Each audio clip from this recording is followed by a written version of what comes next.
just tilt this down just a tad. We're in the money, I think. Is everything working?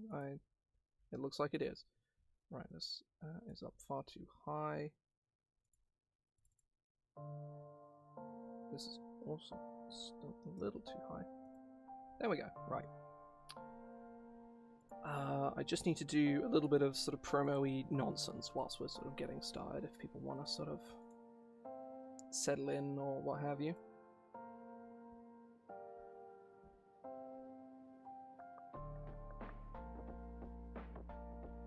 One second.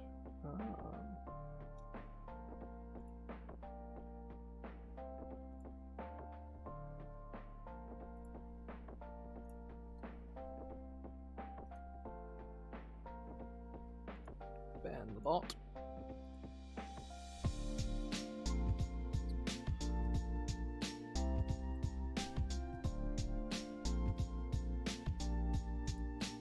Right.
Right. Okay. So we can actually sort of start work, so to speak. Fix my hair a bit because it looks like wank, but that's part of the course, really. Right. This is a bit bright. I really need to get like an actual like fucking thing I can put across here that isn't just like all the bed sheets, but. Here we are, right? This only the most professional setup here, with some duct tape. Pretty sure this webcam is about as expensive as it looks, in that it was not very expensive at all. PC is the PC's alright, to be fair. That's not half bad. And I got one screen. That's this one here. Is quite good. This one here, however, is from a PC. It's from a home PC circa 2010. I reckon this monitor on my right is at least a decade old, at least, if not more. Trying to think, is there any other? Oh, I forgot to turn this light on back here. No expense spared. Oh. I've got cool LED strip lights back there. It's totally not just a lamp. It's a color lamp. It's just a fucking lamp. Yeah. It's the fucking lamp. I do quite like it though. I do quite like that lamp. Right, I'm gonna stop faffing around and acting like a fucking idiot, or I actually can get started. I was off last week. I was away. I went away on Monday. Sort of Monday early or sort of late morning. I went to Newcastle, and it was great. I hadn't been in 12 years. It was fucking great. I very, very much enjoyed myself. I didn't stay for very long. I came back on Thursday, for reference. So it's basically 2 days of travelling, and 2 actual days there, and an evening, and I guess part of a morning, but it was very, very good.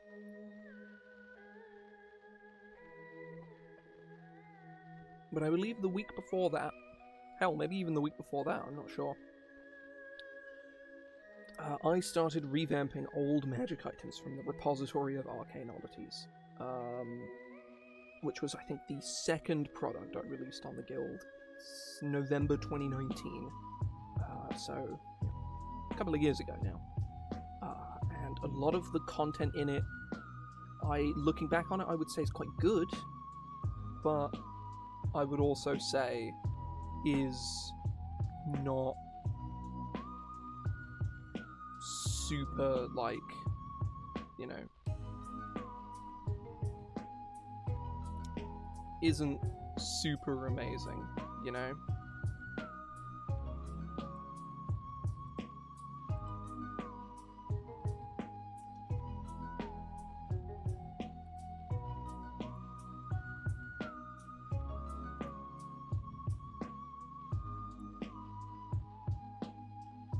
There we go. I didn't realise I could, I just realised I could do something, so I pressed a button, and, it's presumably a new feature on Twitch. But yeah. Either way. Basically, it's a big book of magic items, it's like 120 magic items, and I want to go back in, I want to revamp them all, basically. Well, not all of them. Some of them are probably fine and don't need any work whatsoever, but I imagine a lot of them do. Just stuff that isn't quite rules compliant, or looking back on it, it's like, I'm going to go back and change this. And I tend to do this a lot with some of my older stuff, because now I really feel like I've sort of found my footing, and I found that, like, I feel very confident in my ability to make things and make them be good. But sort of back in the day, I would just kind of slap things together a bit too much, and, you know, I'd had too much confidence. I'd unfounded confidence rather than, you know, justifiable confidence.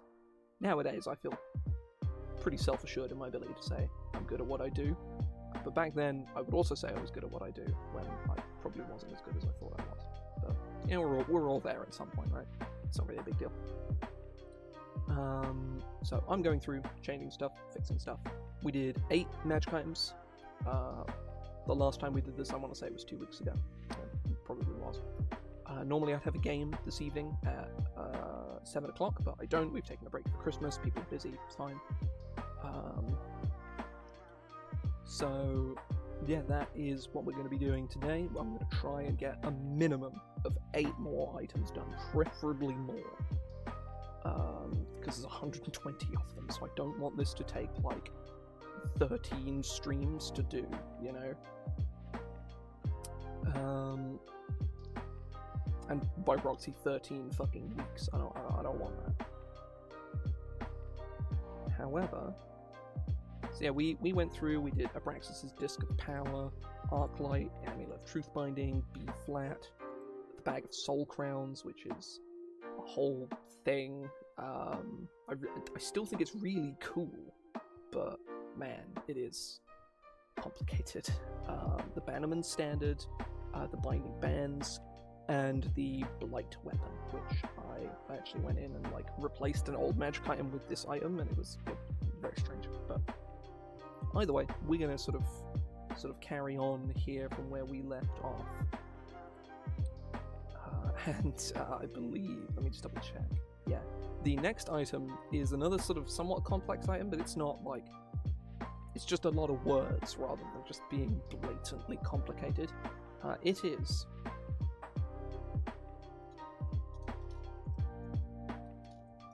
Bogan's Bag of Brilliant Beans, because clearly I'm a genius, and was a genius, perhaps even still am, for naming something with such power, with such finesse, with such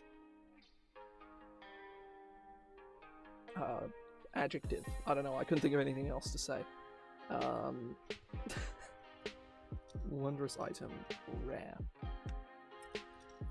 This leather pouch is covered in a variety of colourful patches. How do you have colourful patches?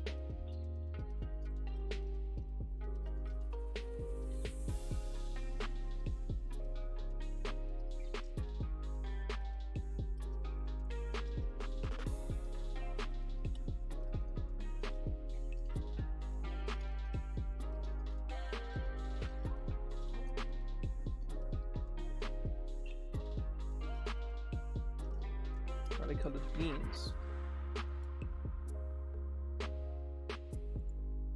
Beans. Yes. I agree. I actually need to go look up other magic items that have similar things like this. So, welcome in, Joe. And anybody else who's dropped in whilst I was rambling to myself about beans. I'm trying to think of what's a magic item that comes like you find it with a set number of like charges in it or something.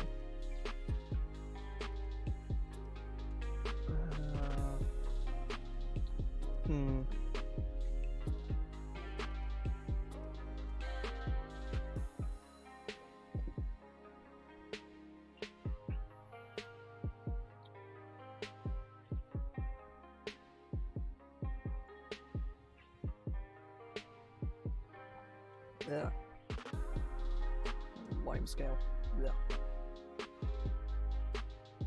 It's good tea, but last mouthful ruined. Lime scale. Gross.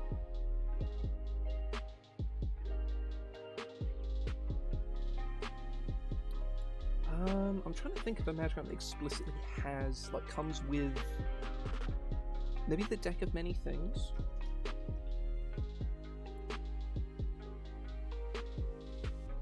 No, the deck of many things has two binary states. It either comes with 13 cards or it comes with 22.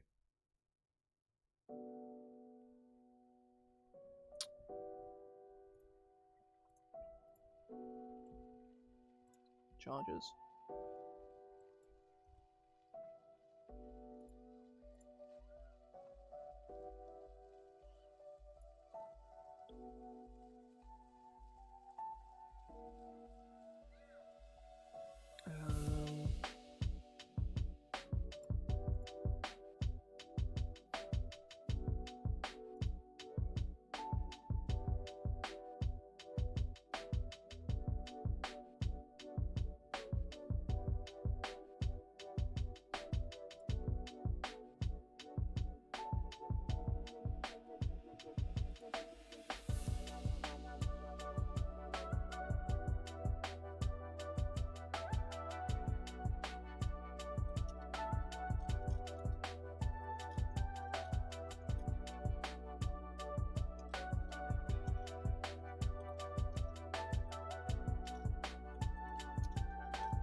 The number of each color of bean in the bag when it is found. That's so wordy.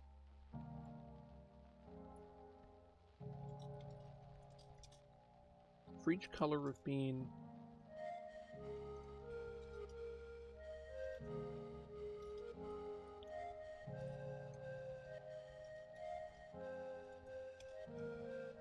For each color to determine how many beans of that color are contained within.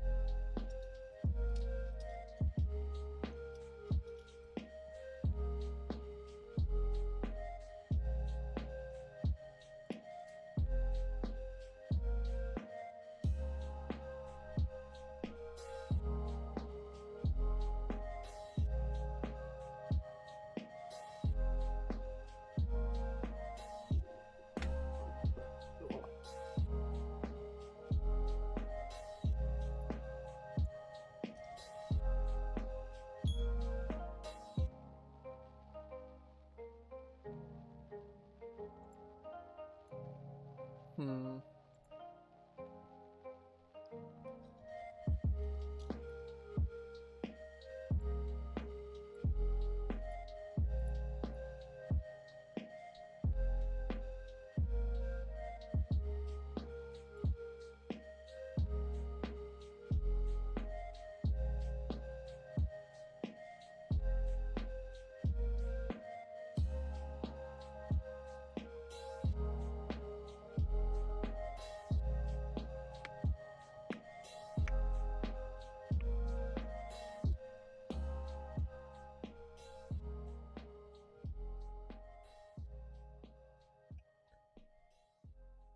Hmm.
At each dawn, if the bag has 10 or less beans remaining inside of it,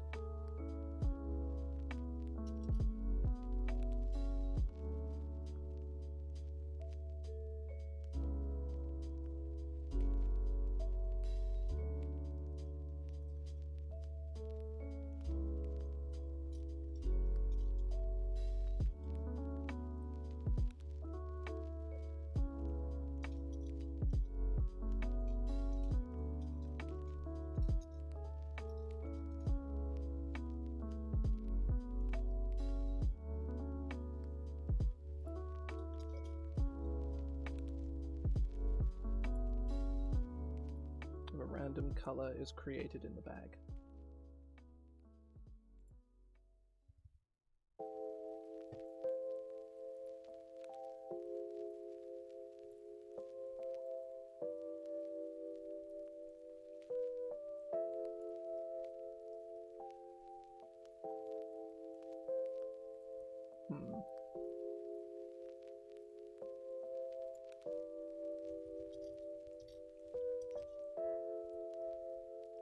A new bean of a random color is created inside the bag.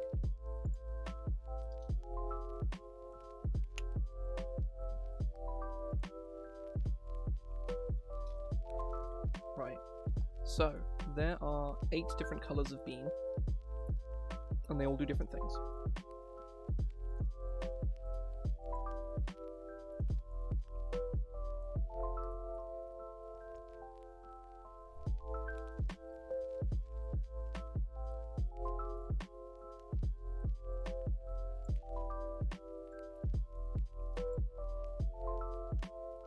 Right, this is center.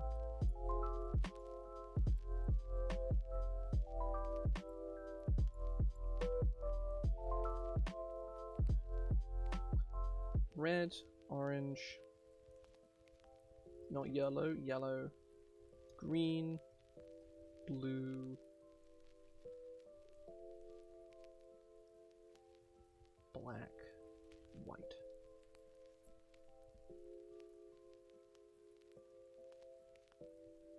Yeah, I'm doing pretty good. Got some, well, I'm saying, we've got some Christmas bits coming up, hopefully. Just got back from holiday. And yeah, currently working on a lot of D&D stuff behind the scenes. Got a few bits and pieces on the go. Got a boatload of shit lined up for next year, which I'm apprehensively excited for. It's gonna be a lot, but it should be good. But yeah, things have been alright for everybody else. quick. I cannot for the life of me focus on more than one thing at a time. Hence why I'm a bit shit at this, really. The old streaming business. I'm not super great at it because I'm not good at paying attention to more than one thing at a time. But alas, I don't particularly care.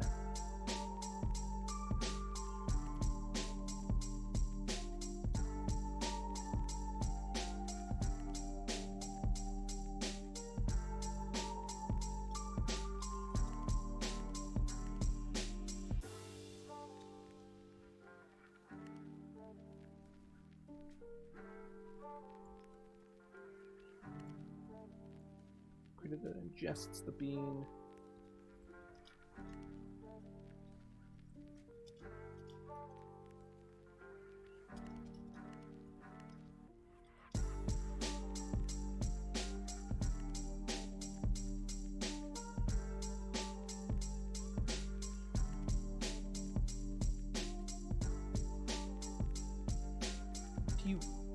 Are they initiative rolls or initiative checks? They are initiative checks, right?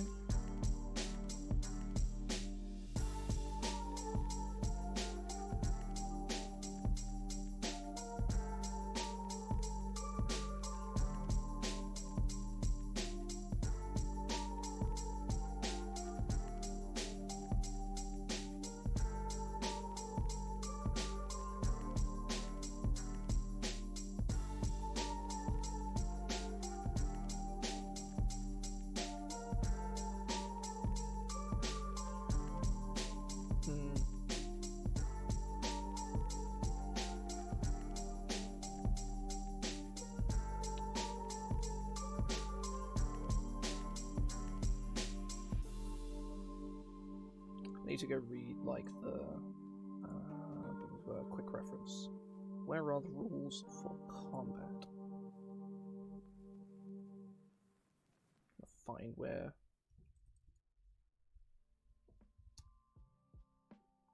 Here we go. It's a dexterity check. Determine the place in the initiative order.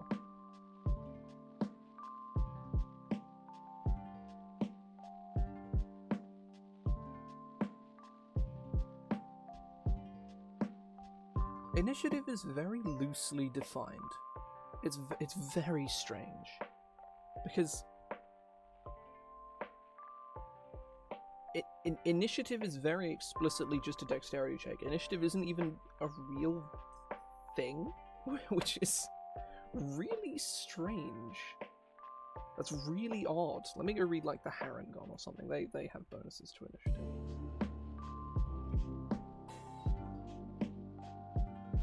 Initiative rolls. Yeah. No wonder people don't necessarily know that Jack of all trades applies to initiative, because it's so strange in how it's defined.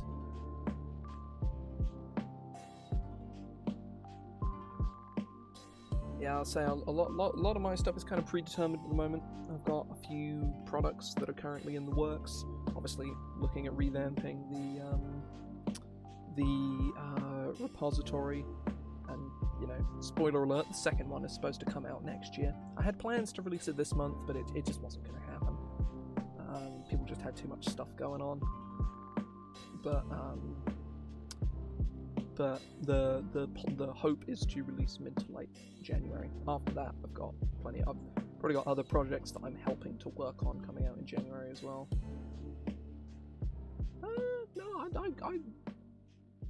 Whilst I do not like the way their jump works because it's very badly defined, I think everything that they do, I think, is fairly reasonable, and they're also quite strong as well, but not in like a super broken way. They're very interesting, and I like the way that they work. I don't like the way that they do races now, in how they're really sort of non-committal with a lot of things. Because it's one of those things where they don't provide a baseline for a lot of things now. Like, oh yeah, the Harangon, they didn't write any lore for the Harangon, which I guess is fair enough, but it's like, those lore sections are quite useful for first-time DMs, because it lets them just use a default. You know, like, how long do dwarves live? Well, let's go look at the player's handbook and find out how long dwarves live and not have to make something up on the spot. The new races don't have that. Like, the alignment thing, that's fair enough, right? You know, there are, like, moral questions to be raised about defining a stock alignment for non-humans. That's fine. But, like, oh yeah, races now, they don't have average ages, or heights, or weights, or even just creature sizes, and it's like, why? Why? It's so strange. I don't, like, all of, like, the race changes they made to design were very comprehensible until they were like, yeah, nah, races don't have average ages or heights anymore. Like, it's just, yeah, we're just gonna remove this useful information that made people's lives easier. It sort of took away questions.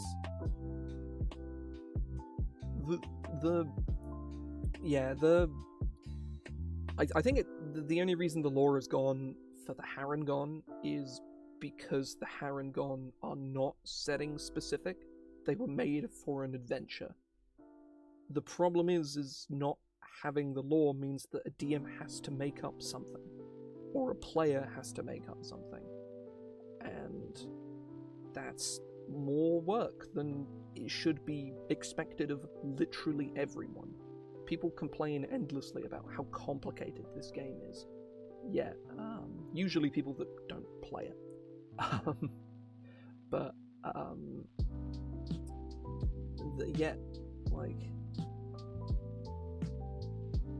I'd say I mocked up some lore for them as well and put them in, because I have my own little document for my home game with all the races that I allow in my games in it.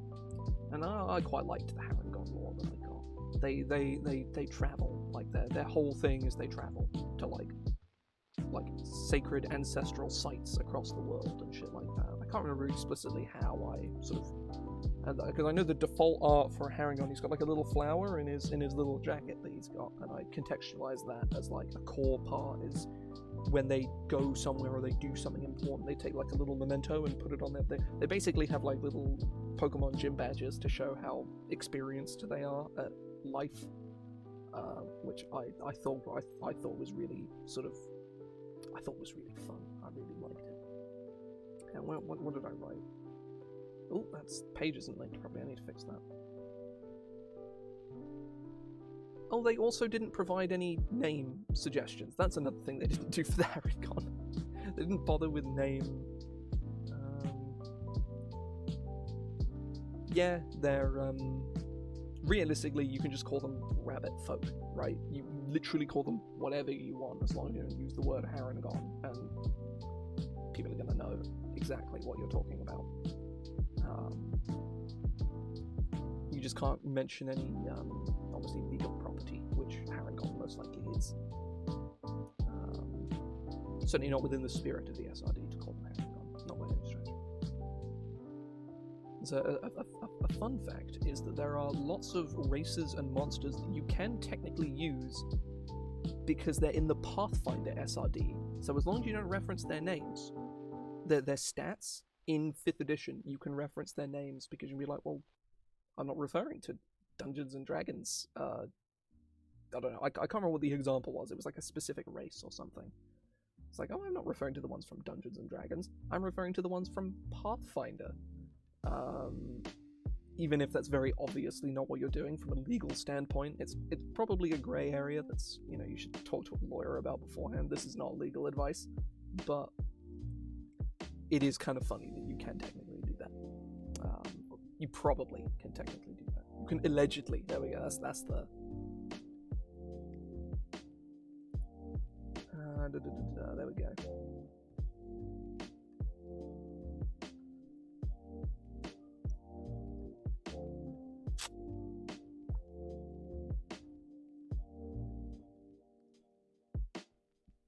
Yeah, sacred pilgrimage sites set up by Harengon's generations past. The spiritual travel itself is like a faith to the Harengon as they vow to see as much of the world as their bodies will allow them to. Each time a Harengon visits one of their people's pilgrimage sites, they will craft a badge from nearby material to remember the site by, proudly displaying their handcrafted badges to other Harengon. To most, these badges are simple things, like pressed flowers, wooden brooches, or scraps of shaped metal, but for a Harengon, to bear a dozen pinned to their lapel is to earn great respect from others of their kind. I just thought it was kind of fun.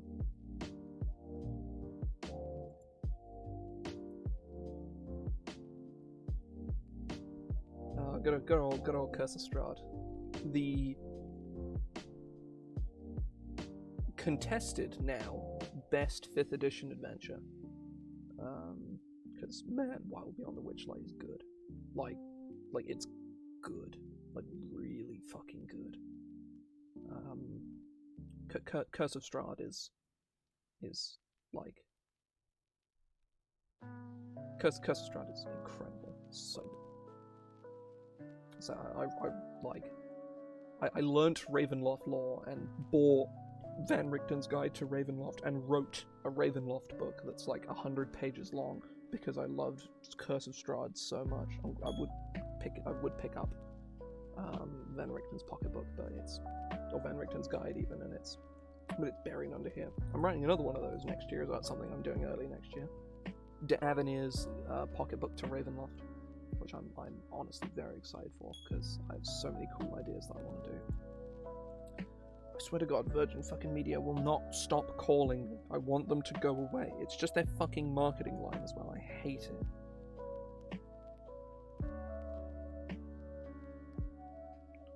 They call me like twice a day, every day.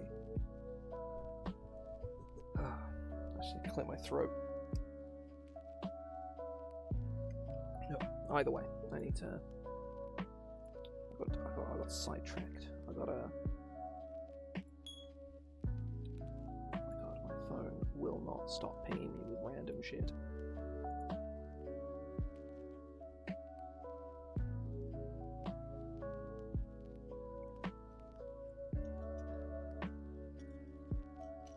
Creature that ingests the bean.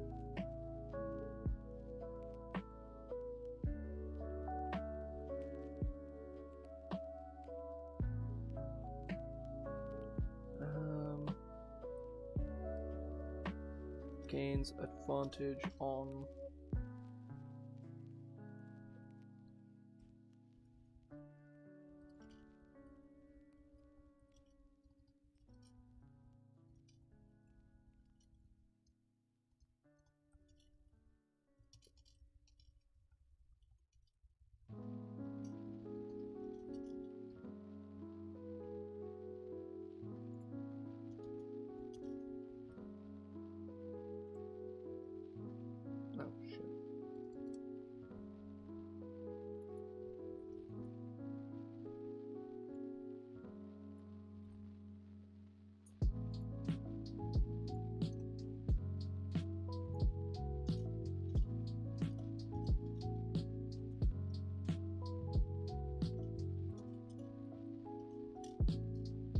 bean.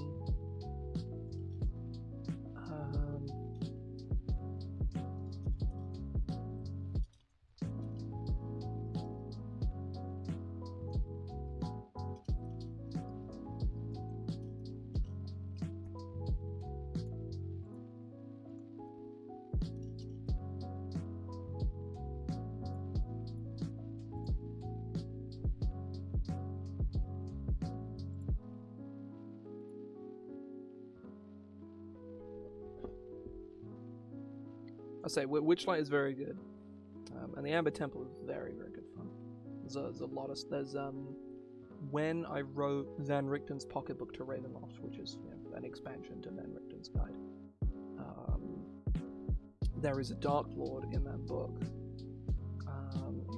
He's King Rhaegar the Dread King Rhaegar. That's it, and his whole deal is that he basically played Curse of Strahd, more or less, anyway. And he was turned evil by taking literally all of the dark gifts in the Amber Temple. like literally all of them. There's like 20 or something in it. Like the Amber Temple is great. There's so much dumb shit in the Amber Temple. It's fun. There's a fucking Arcanoloth in there. There's a weird guy and his imp.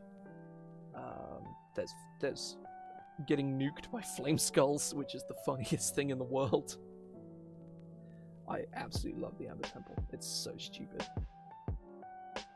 Like, that stupid fucking central room, you just get nuked.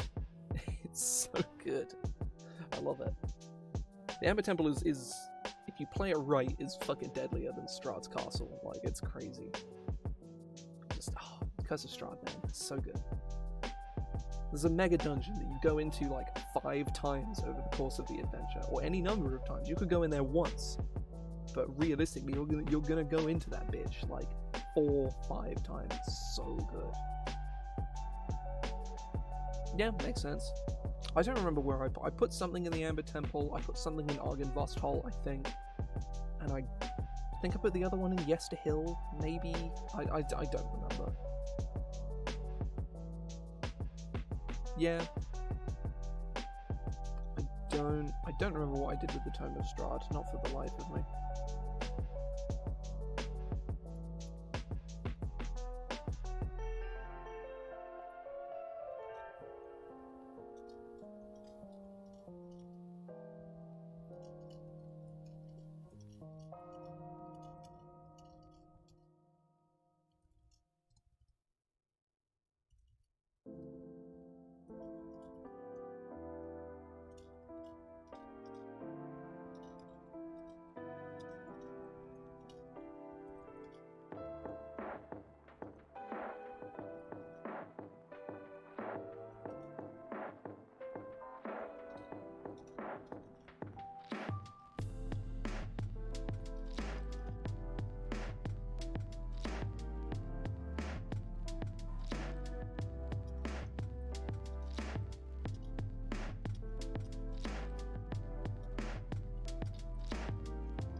Oh yeah, I mean she's the obvious choice. Like of all the I don't like. Let me go look at Curse of Strahd right now.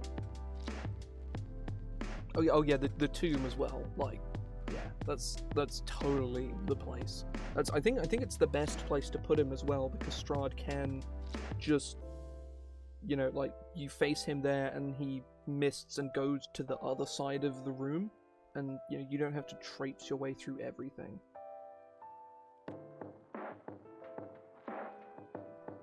Oh yeah, I don't remember her name, but yeah, the Flesh Golem lady's cool. I really like her. Or just the abbot in general. He's very cool. The fact that they just crowned a David in there and it didn't hurt the pacing of the adventure like at all was really good fun. Let me go check Curse of Strahd, because there's a list of potential allies, and some of them are good picks, but like basically all of them are like, why would you pick them when you could just pick Esmeralda instead? Because Esmeralda is awesome. I love Esmeralda. She's so cool. She's like objectively the most interesting character in like Curse of Strahd, like period.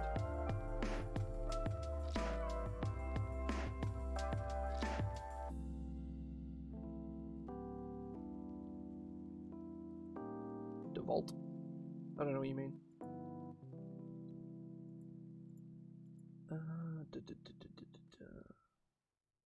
Strahd's enemy.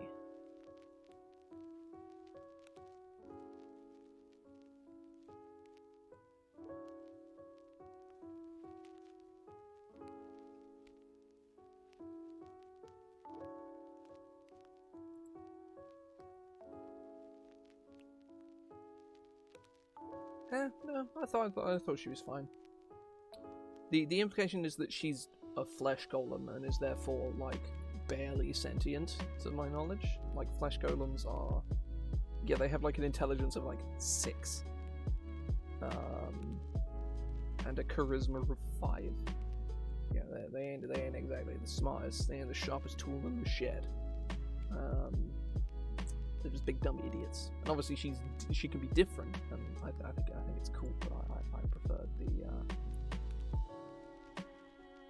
yeah. I think sort of like either angle is cool. Like you either like make her strictly just like not sentient, sapient. You make her strictly sapient, or you don't. And I'm like 50-50. I would probably do. I've done one, so I think next time I'd probably do the other. But you know, I'm not particularly like bothered one way or the other. So Strahd's enemy options are Rudolf van Richten, which that makes sense. It's not particularly interesting, but it makes sense. Zuleika Taranescu, who is the werewolf lady. She's fine.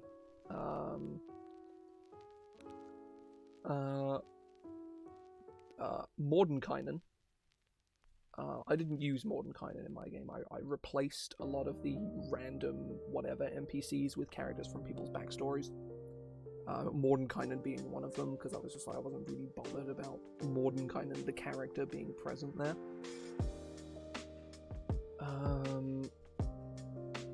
Who the fuck is Donovich? Oh, he's the priest in Barovia. Yeah, he's boring. I don't know why anyone would ever choose him. Viktor Valakovich, he's... Wait, oh no, am I thinking of... Oh, yes, Viktor Valakovich. He's really interesting. He's interesting.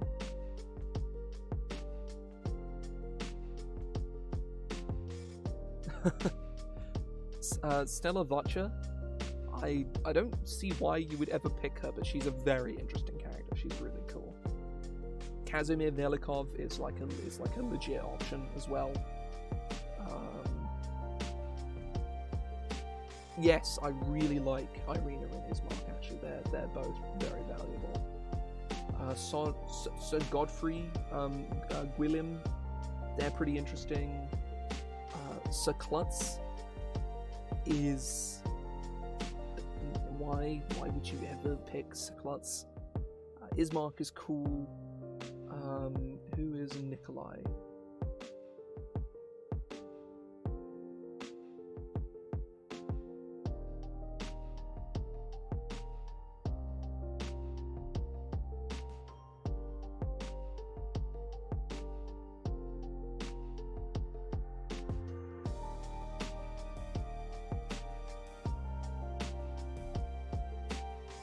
Oh, I forgot.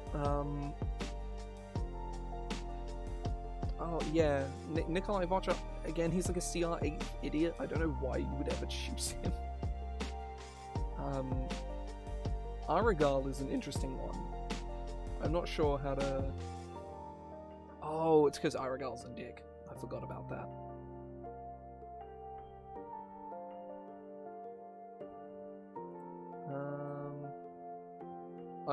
Irina's cool.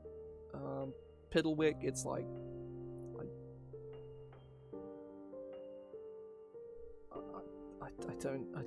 why would you pick Piddlewick? I don't get it. Cloven, Bellevue... Oh, it's one of the Mongol folk. Esmeralda, the correct decision. Davian Martikov, who, if I remember correctly, is the old man. Who is Arabelle?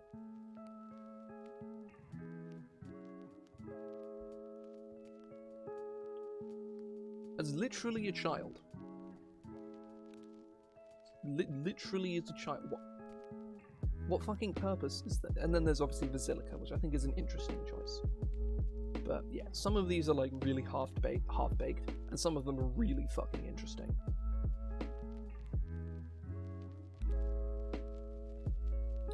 Yeah, I never really used Irina too much. I kind of wish I had, because I really liked Irina. A lot of my players really didn't understand the symbolism of, like, Sergei in the pool. They were like, oh my god, it's Strahd. He's trying... It's like, no, it's Sergei. You know who Sergei is. You know he exists. But... I very distinctly remember that being like a like a problem that was almost a very significant problem by them just kind of preventing the story from happening by not recognizing who Sergei is. It's weird, but I don't remember specifically how that came about. By the way, I'm going to finish up this creature that...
These ones are basically the same, where this one is daylight and the other one is darkness.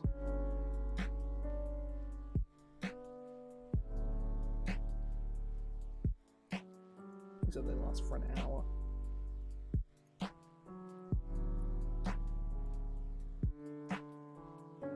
Yeah. If she's like Strahd's enemy, if you pick Irina as Strahd's enemy, like having her like take an oath of something and like become a paladin to like the Morning Lord or Mother Knight or something, and becoming like this paladin, I think it'd be kind of neat. That's another thing. Who the fuck is Mother Knight? It's well, she might be what's her face. Oh shit, I don't remember her name. What does Van Richten's Guide to Ravenloft say about it? I should really look into this.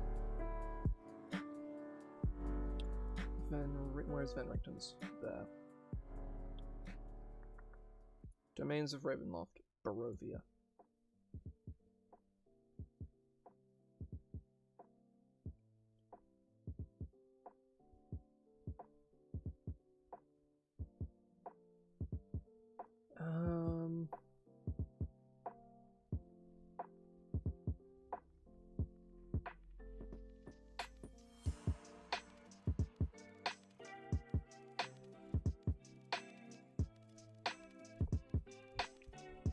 Oh yeah, I like that Van Richten's gives you extra people who could be Tatiana.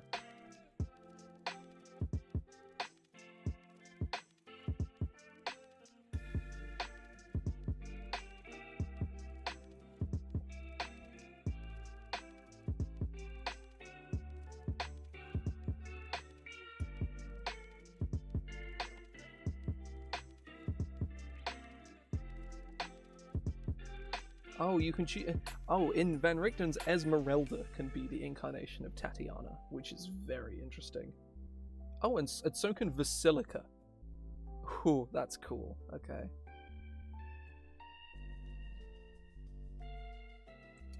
There are two people? How does that work?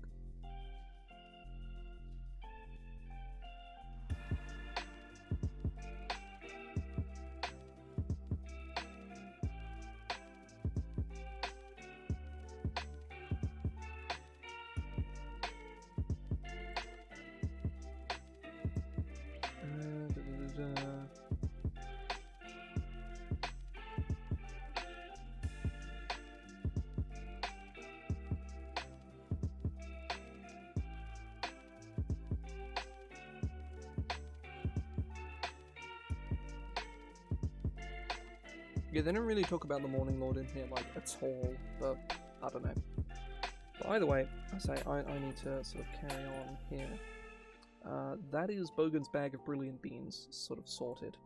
The items from here should be a little more simple, hopefully. Bone flux. Weapon, longbow, rare, requires attunement.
Flux has 3 charges.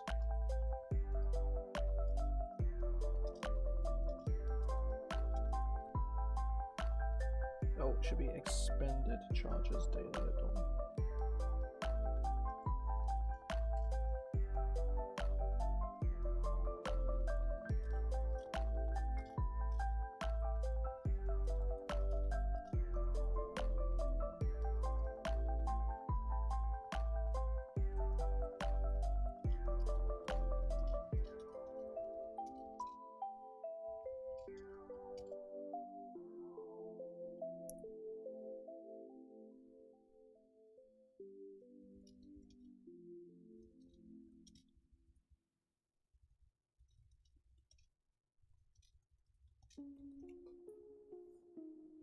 It's very simple.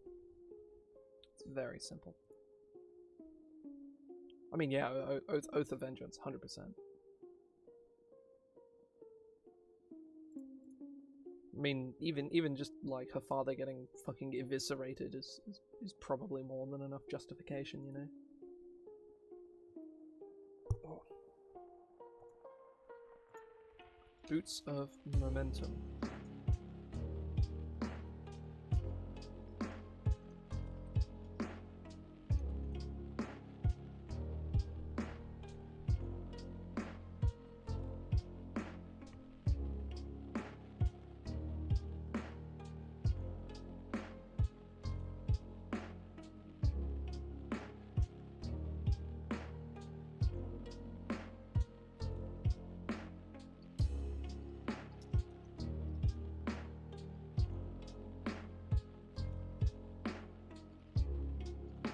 Finely crafted leather boots. Best swirling designs of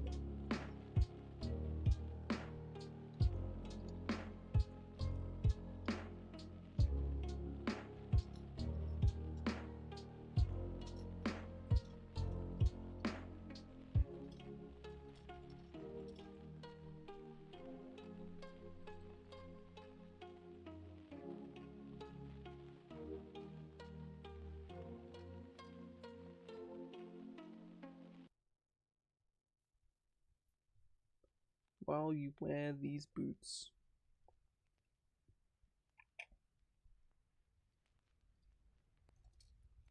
I'm gonna rework how these old boots work because they're jank as hell. The boots have 6 charges, regaining 1d4 plus 2 expended charges daily at dawn.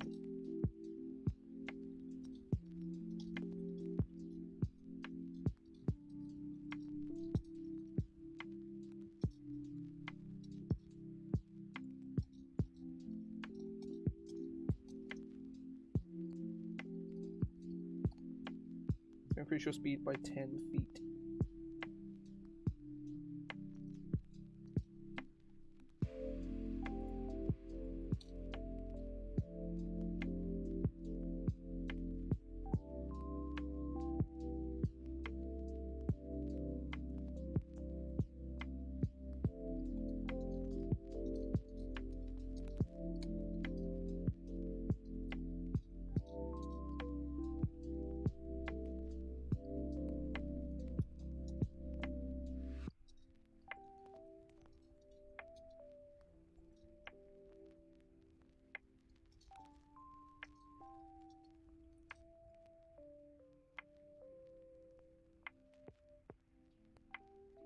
the end of your turn, you have moved a distance equal to or greater than your walking speed. Oh shit. This turn.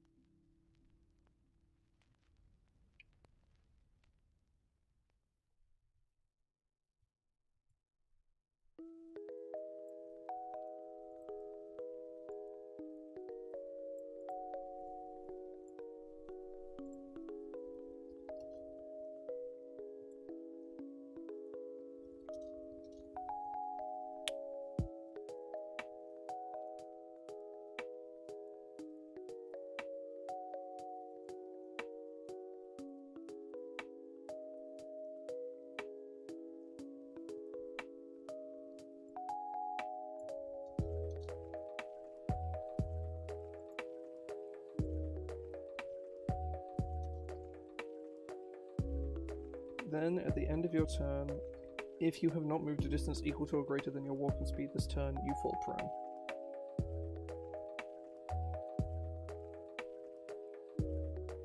That feels simple. It's like you gain a notable boost to your speed, but you have to use it. Like, you have to use it all.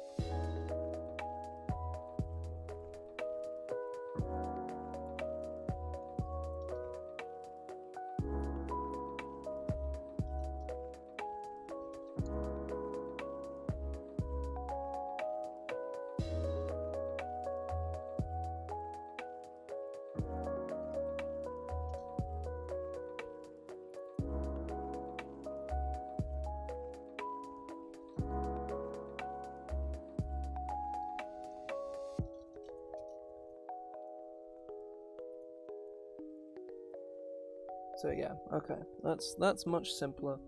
I don't mind that. So the next one is the Boundless Quiver. Now the Boundless Quiver has an effect which I really don't like.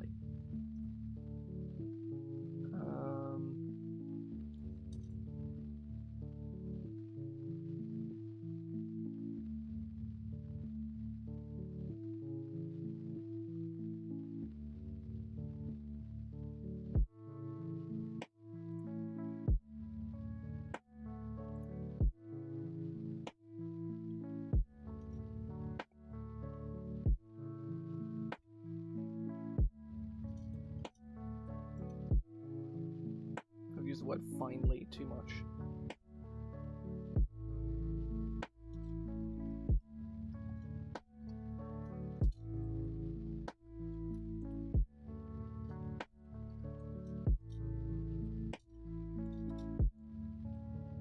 There's an infinite amount of ammunition.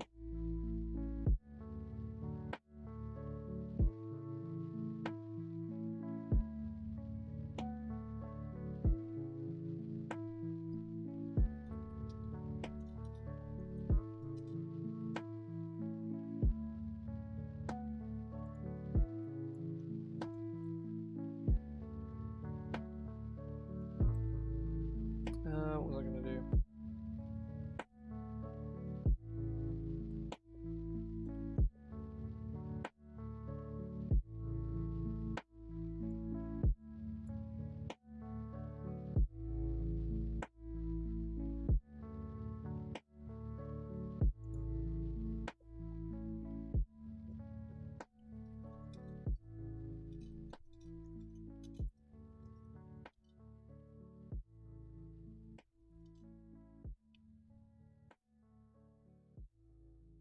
If you'd make a weapon attack.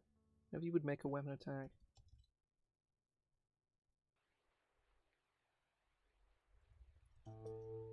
The weapon that requires arrows.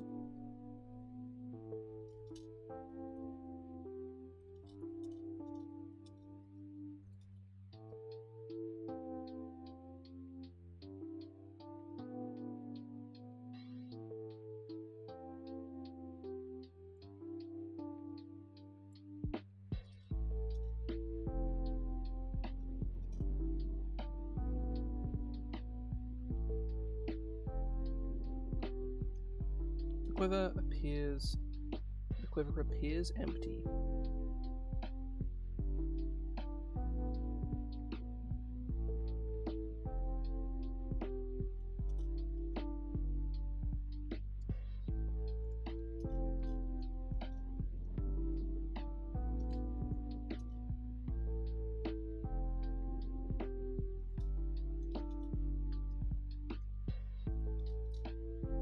As an action, you may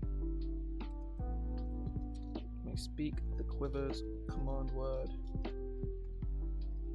while touching it and choose either arrows or bolts.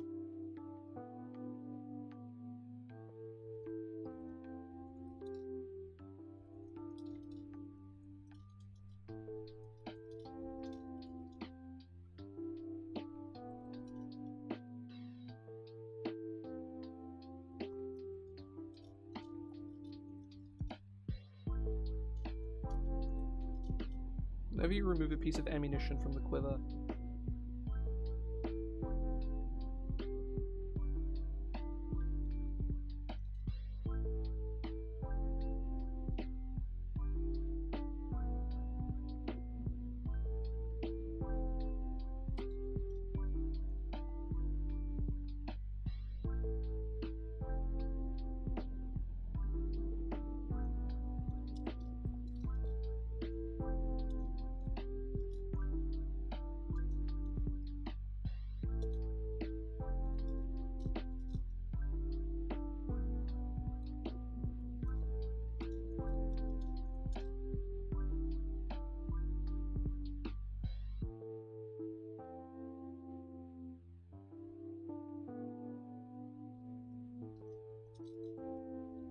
ammunition removed from the quiver vanishes after 1 minute.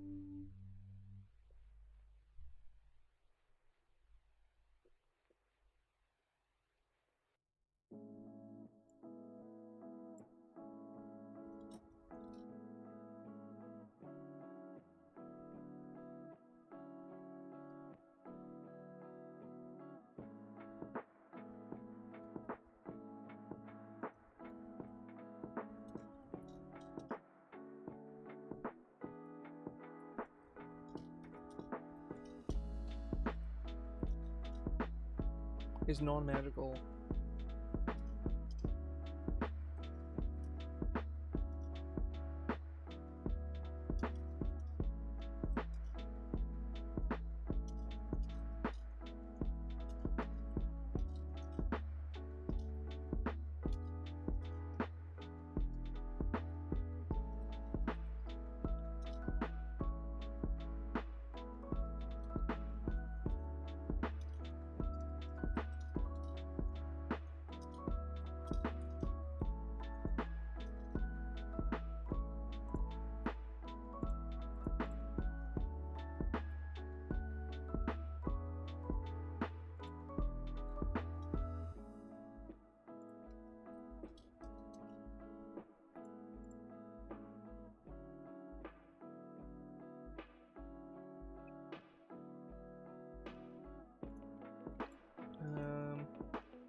So you have this bound us quiver that is never ending. It's much simpler than the old one. The old one had like a bunch of other nonsense that it did, but it was just dumb. So I'm just stripping it back and removing a lot of the dumb shit from it. It's much simpler now.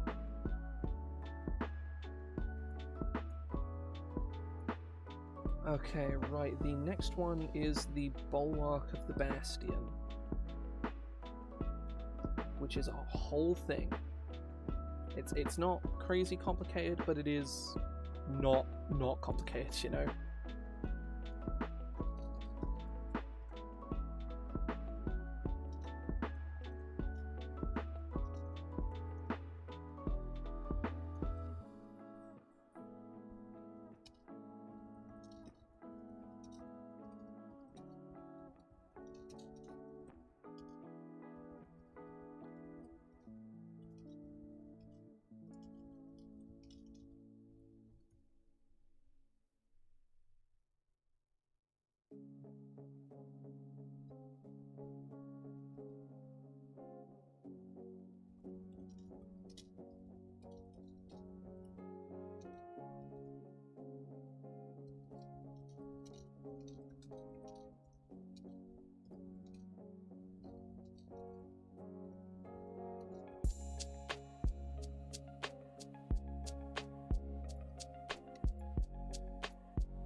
go for their mortal champion.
Can be wielded only by a creature with a strength score of 20 or higher.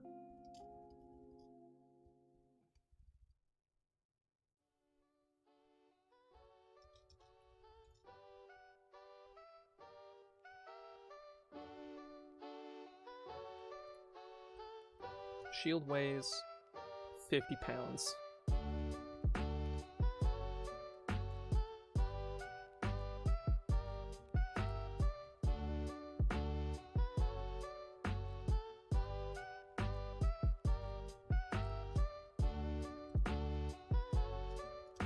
Creature with the lowest strength score.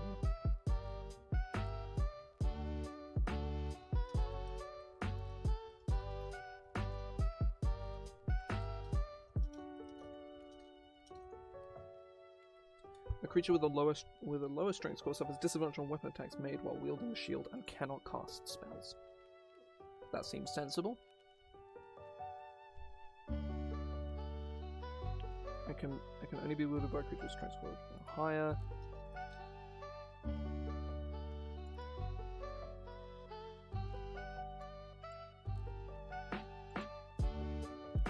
£50.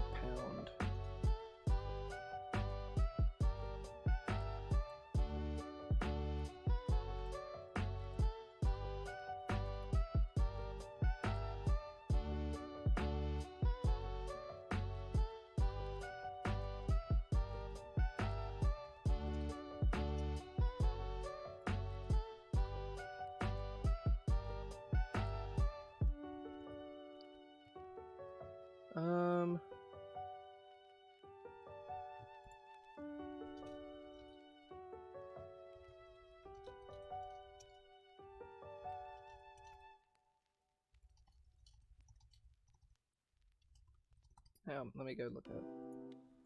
Now, I might think, oh, it's a gigantic shield and it gives +1. Haven't gotten to the spicy bit yet.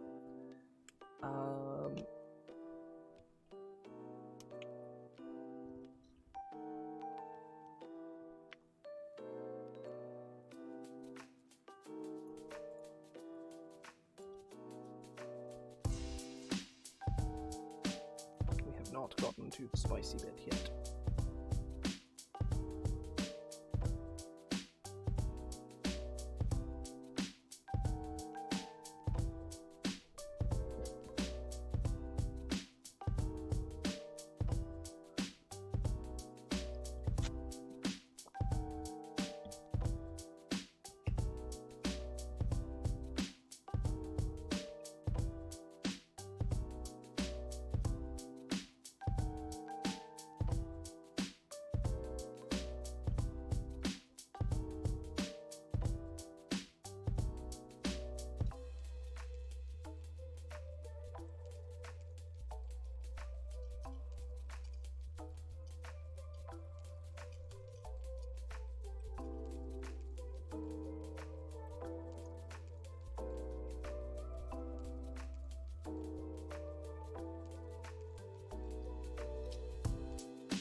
to be behind total. Oh no, not total cover.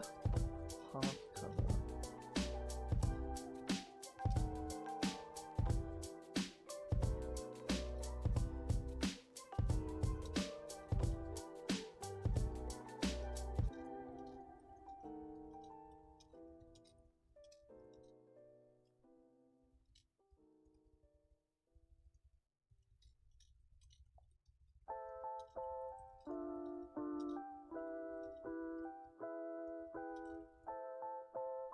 If you would provide another creature half cover, you instead provide them 3/4 cover. You lose these benefits if you are prone or incapacitated.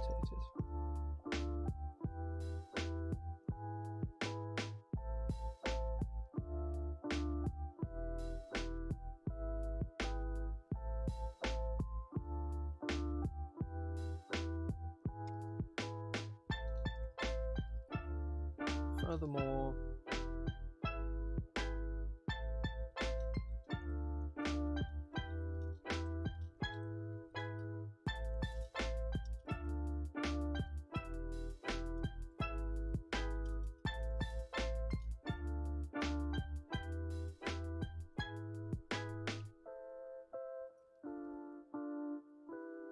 you can use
Dawn. Turn Dawn. There we go.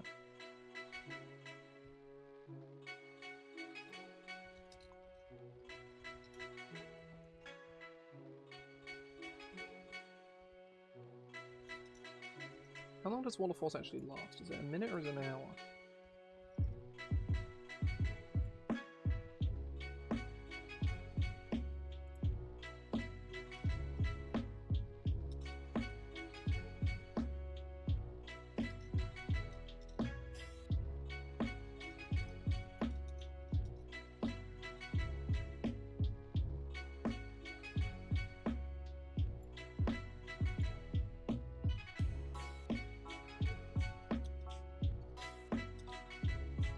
It on you for its full duration or until you use an action end early. If you create a hemispherical wall using this trait, you must place the wall so that you are stood inside of the hemisphere. Once you use trait count. That I really like.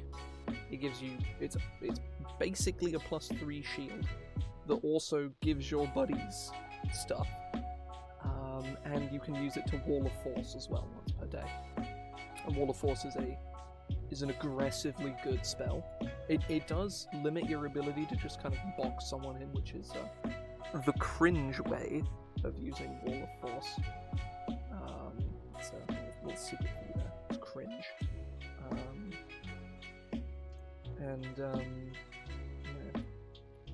Being cringe is the secret, or not being cringe is the secret rule 2 of chat, is don't be a cunt, don't be cringe.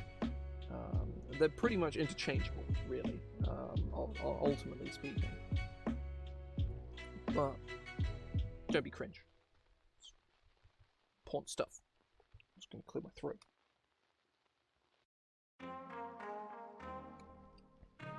So, right, we are 1, 2, 3, 4. That is 5 magic items. It is 6:30. I'm going to be going for probably another hour. We faffed around for a lot as well over the last hour, so I reckon we are easily going to get 10 done today. Easy peasy.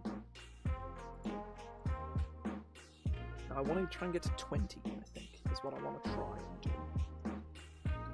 So, Burning Witness, wondrous item, very rare.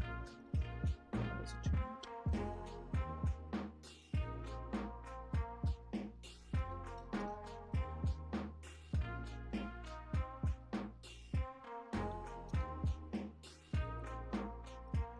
The Jeweled Eye. An Elder Fire Elemental.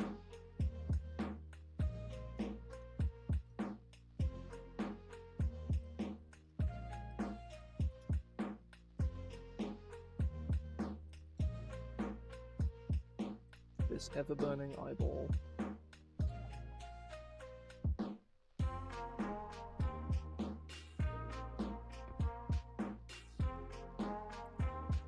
This Ever-Burning Jewel.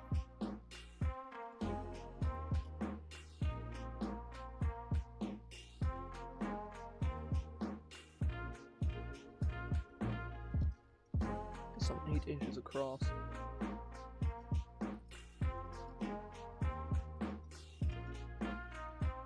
And glows a deep fiery orange.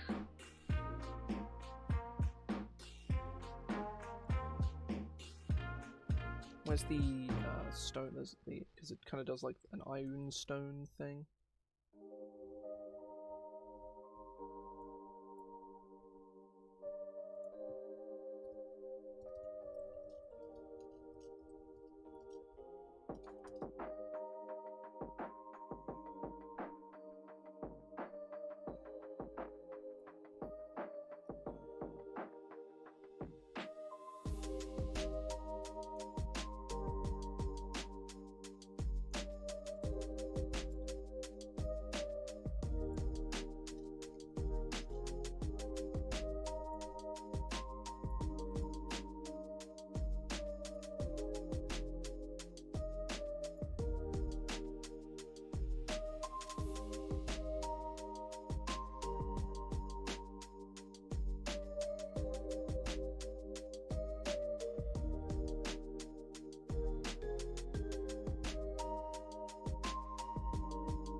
Shatters.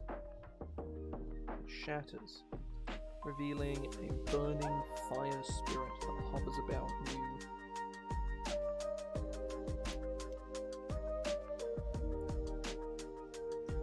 Maybe like spiritual weapon.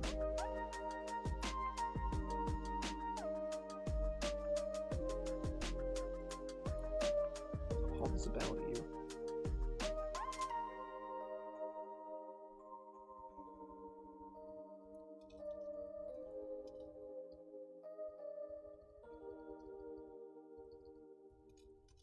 Hovers in your space.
Cause it to shatter in the burning spirit that hovers in your space.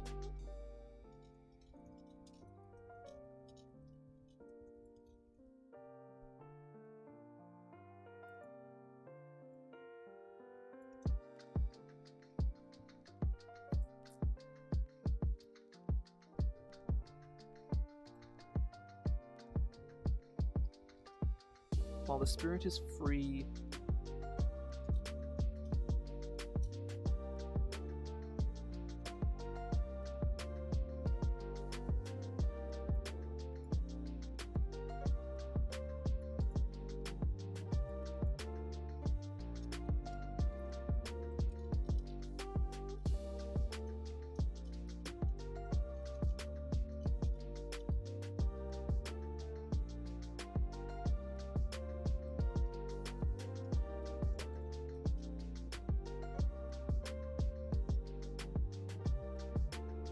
see through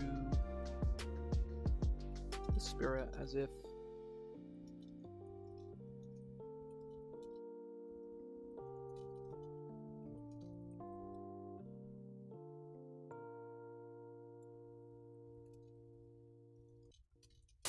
ooh, the fuck was that? That was a horrible sound.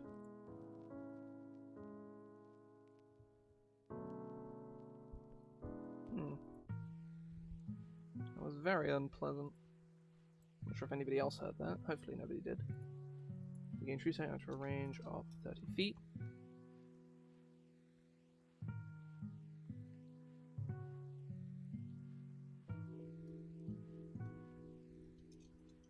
You gain resistance to fire damage.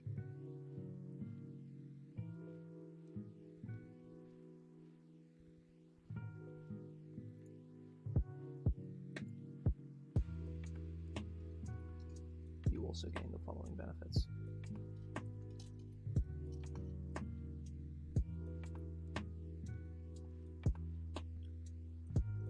Additionally, the eye has 5 charges, regaining 1d4 plus 1 expended charges daily at dawn.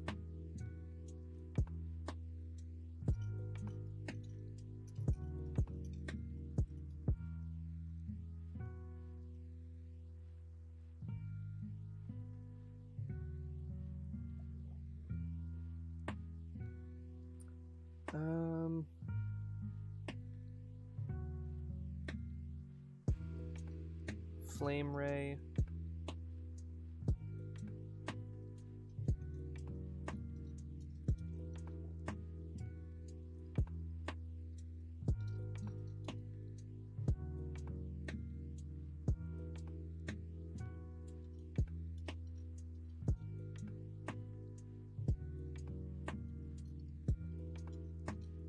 Scorching Ray spell, plus 7 to hit.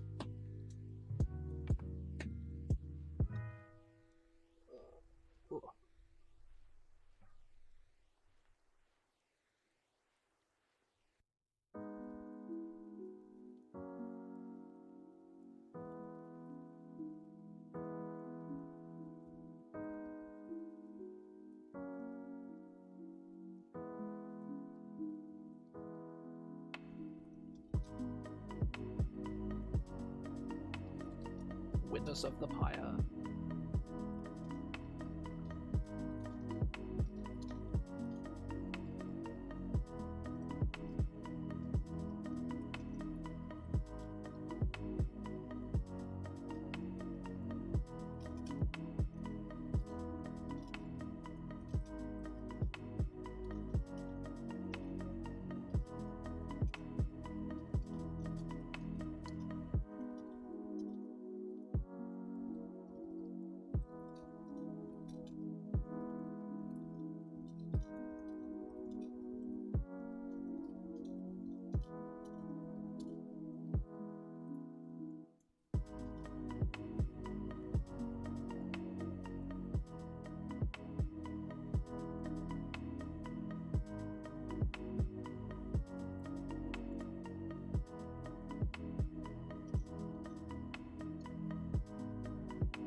I like this thing now that it feels a lot more sort of concrete into what it is and how it works.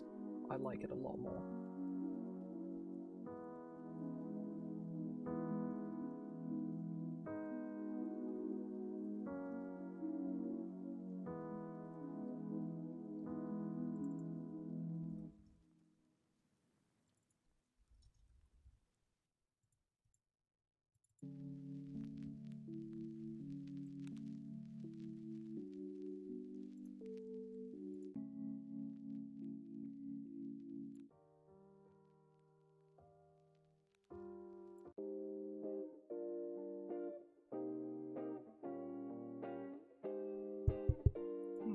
Strange.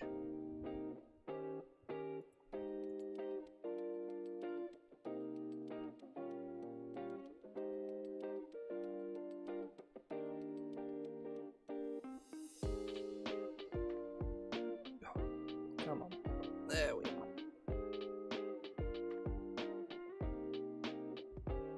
I don't think I want to add anything more to this. This is fairly simple. I quite like it.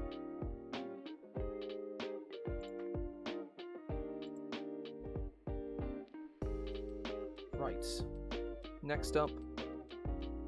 Oh, we've got some complicated things.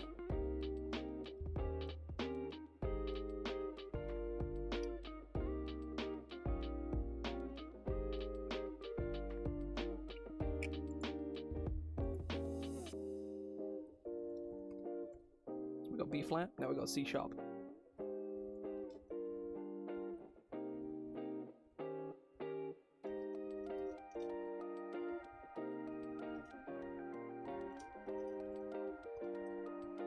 Rise human buy a bard instrument. Yeah, buy a bard.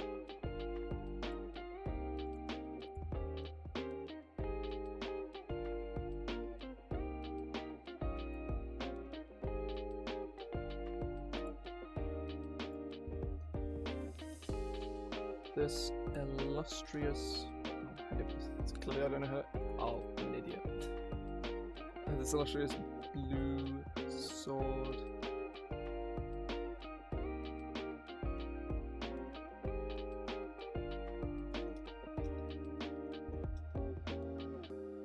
Has its handguard.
Musical symbol of a treble clef.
How many charges does B flat have?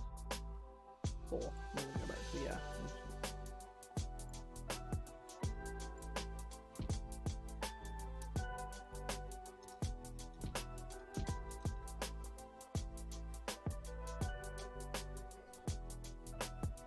So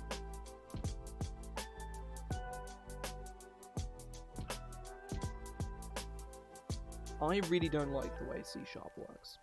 I much prefer that B flat is very simple.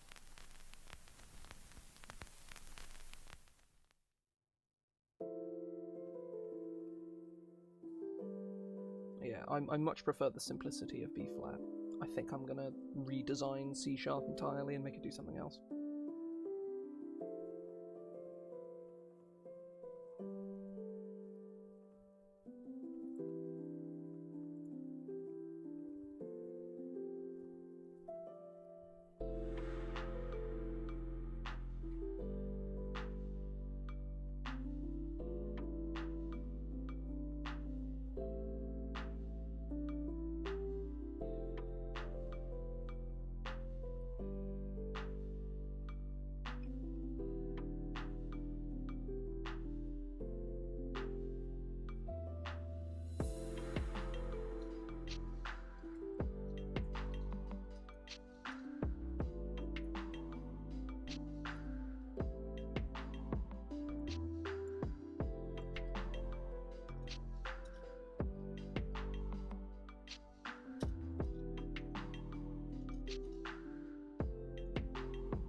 Resonates with power.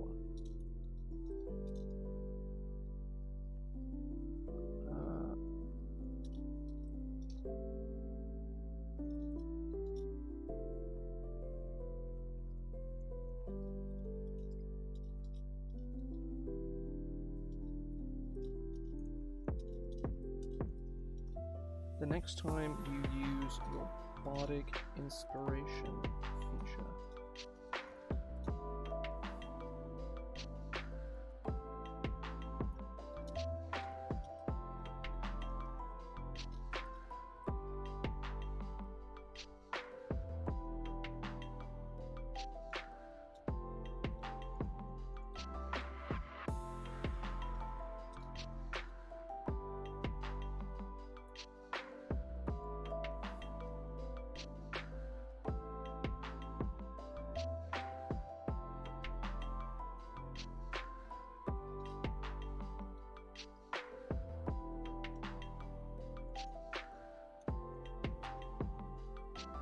you also gain a bardic inspiration die.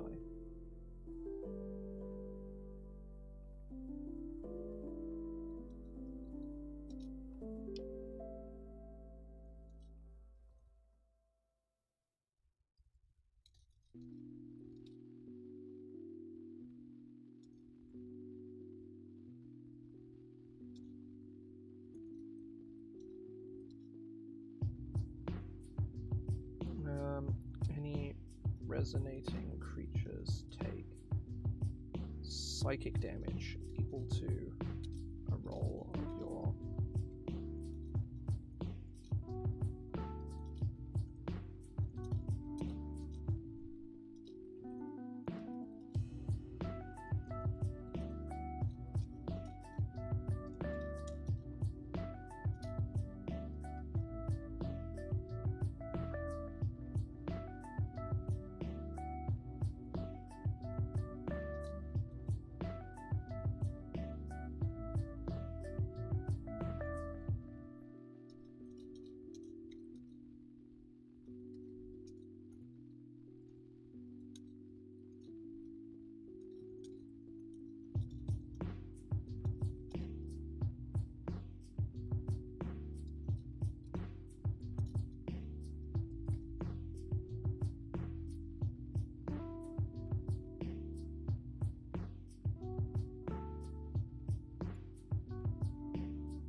You know what, maybe there's no charges.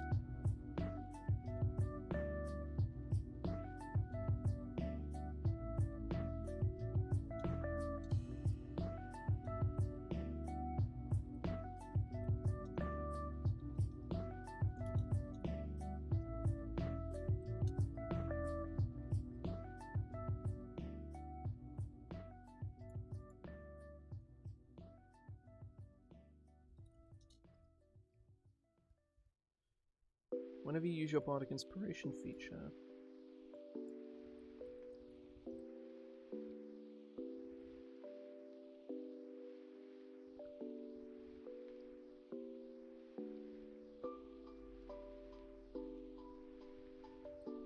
And whenever you use your Bardic Inspiration feature, any resonating creatures take psychic damage equal to a roll of your Bardic Inspiration die plus your Charisma modifier and is no longer resonating.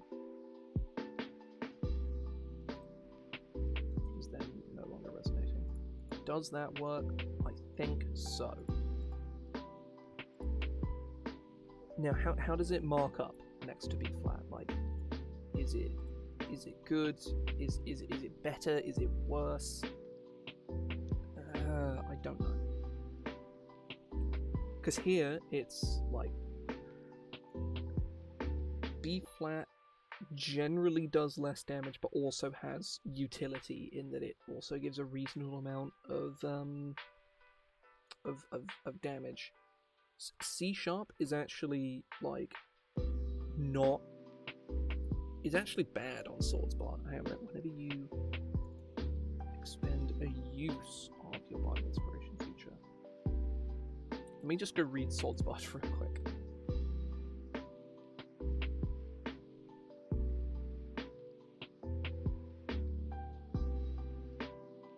Yes. So, yeah. So, that does work. It works with Swordsbard. This is probably, like, this one is better on Swordsbard. This one, I would say, is better on Valabard. This one doesn't force you to use Bardic Inspiration, but you can use it less, notably. But its effect is probably more powerful, I would say.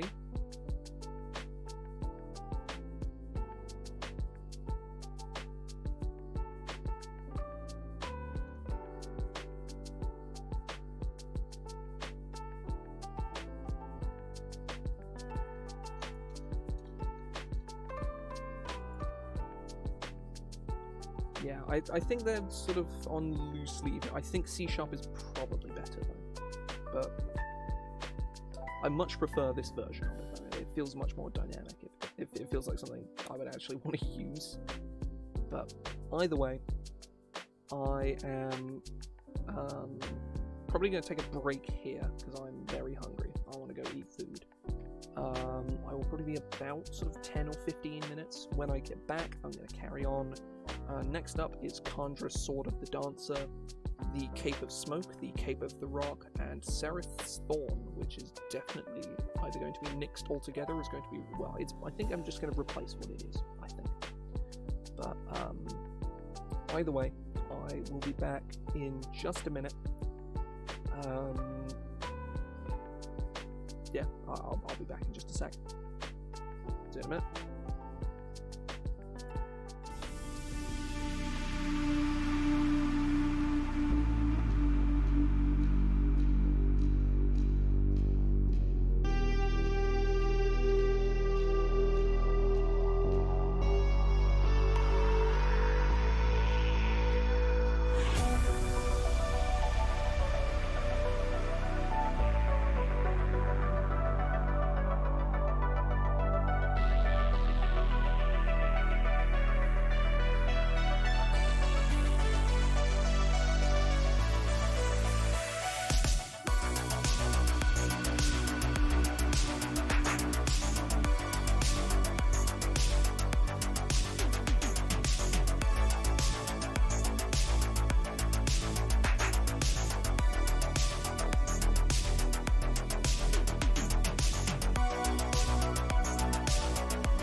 a lot longer than I expected, but alas.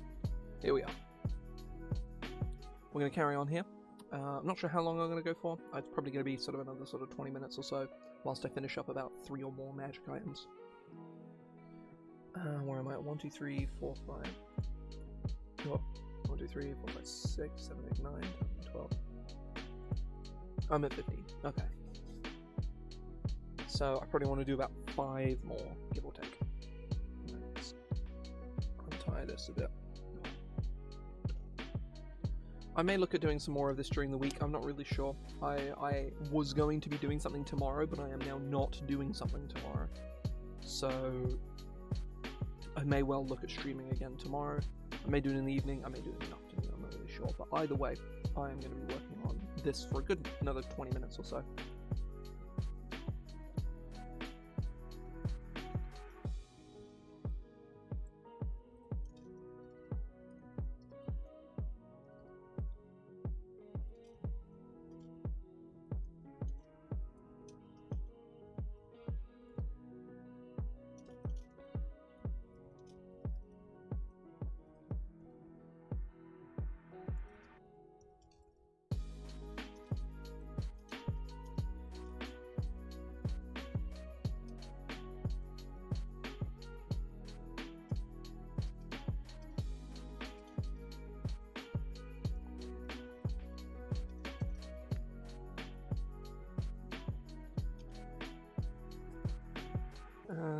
There we go.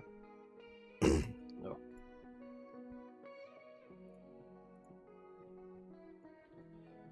Eyes of the Karafi. The blade is a long, thin.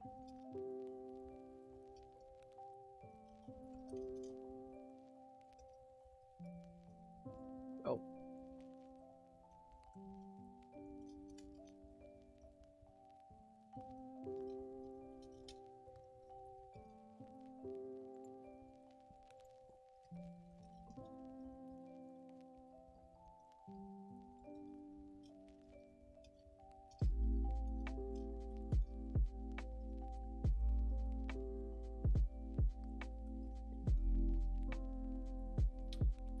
Right, where's Black Razor? No, that isn't what I want. I want the...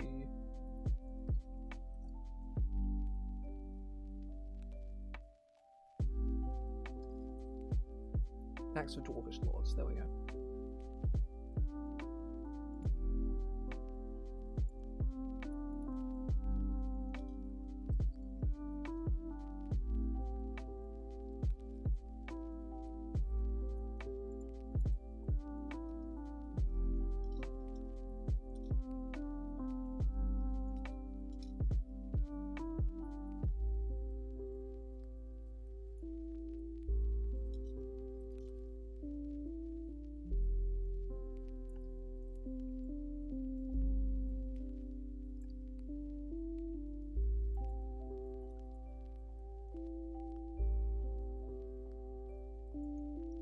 As a Sword of Sharpness. Let me go look up Sword of Sharpness real quick.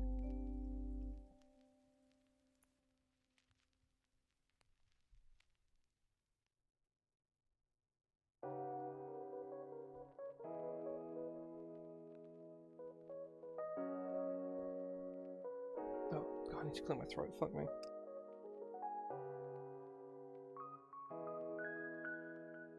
Oh.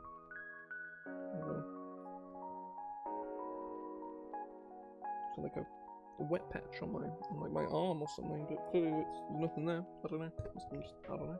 I have no idea what it was. It's not there anymore. Very strange.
Let me go look at the Staff of Power.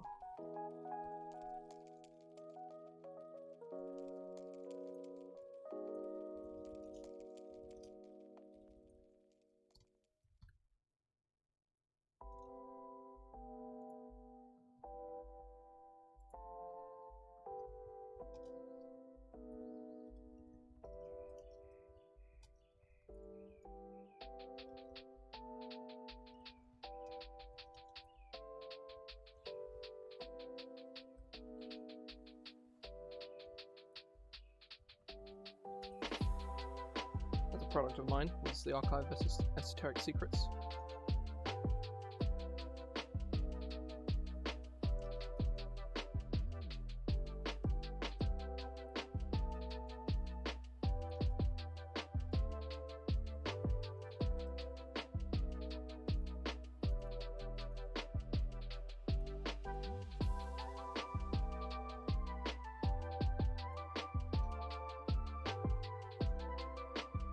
Oh, I forgot to put in charge costs.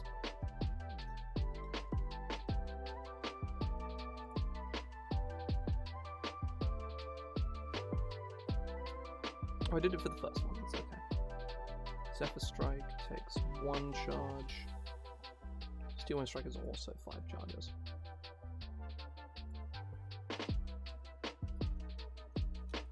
Oh, I might bring it up to 8 charges.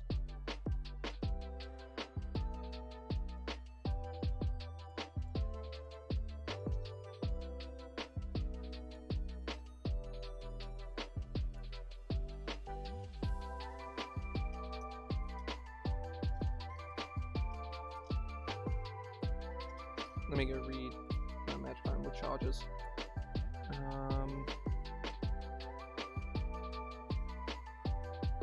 Staff of Fire, maybe?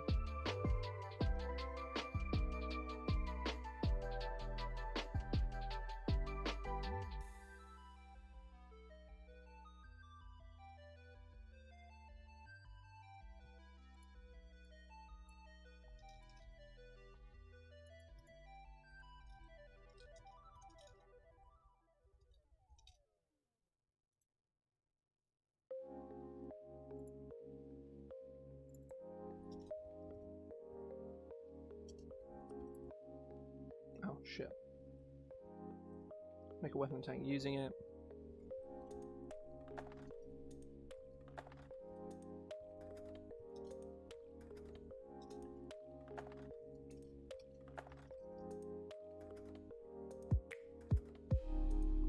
When you take the attack action on your turn using the sword,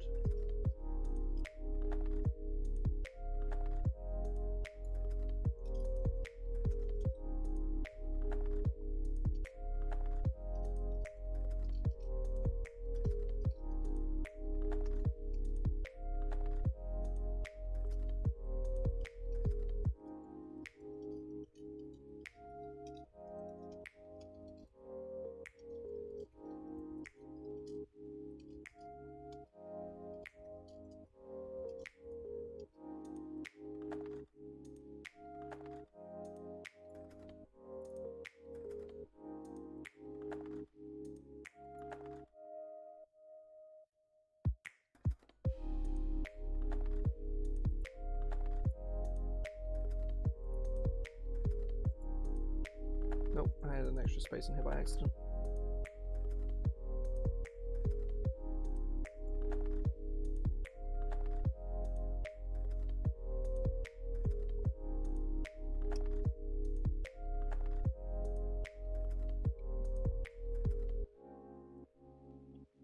Oh. So, welcome in. Currently reworking old magic items from probably a couple of years ago. Just going through. I have done, how many have I done? I've done 1, 2, 3, 4, 5, 6, 7. I've done 8 magic items today. I'm looking at doing about 4 more, I think.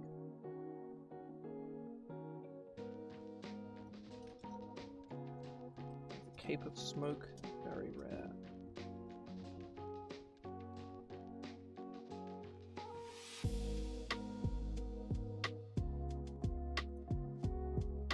Oh, sweet. That's saying. I always find magic items to be really tedious to make unless I come up with something I'm like really, really sort of invested in making. So it's sort of one of the main reasons I'm streaming doing this, because I just would put it off and put it off if I didn't, because this shit is just kind of boring. But there's a lot of old ideas in here that I'm looking back on and I'm like, oh, that was really cool. I'm glad I get to do it much better now. But some of them I'm just like, why did I ever do this? This is a bad idea.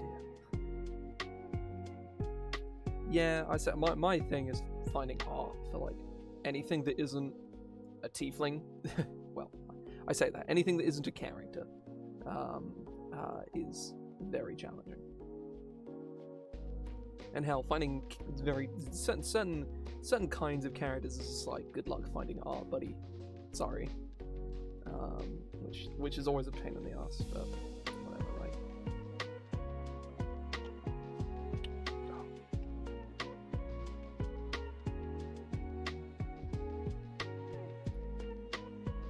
Right, Cape of Smoke.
Similar, airborne.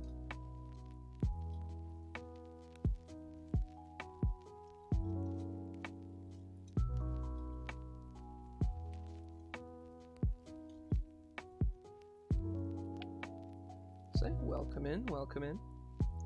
I have, currently working on some old magic items. Smoke, fog, or similar airborne particulates, if they were like.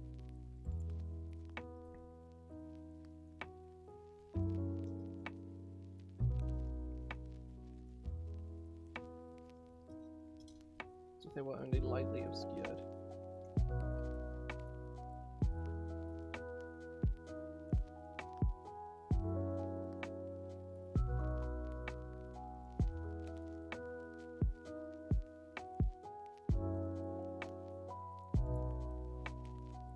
Additionally,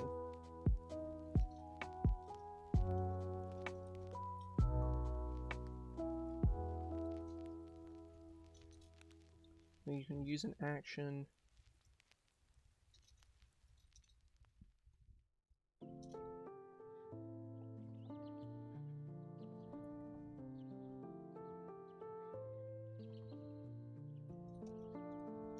the cape has 4 charges. Regaining 1d4.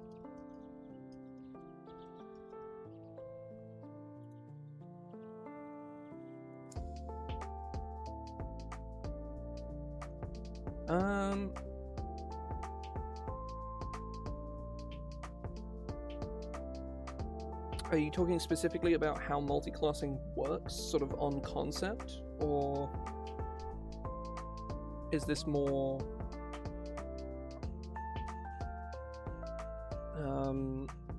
because I would personally steer clear of if you're pretty new to the game, I would personally steer clear of Artificer as a class,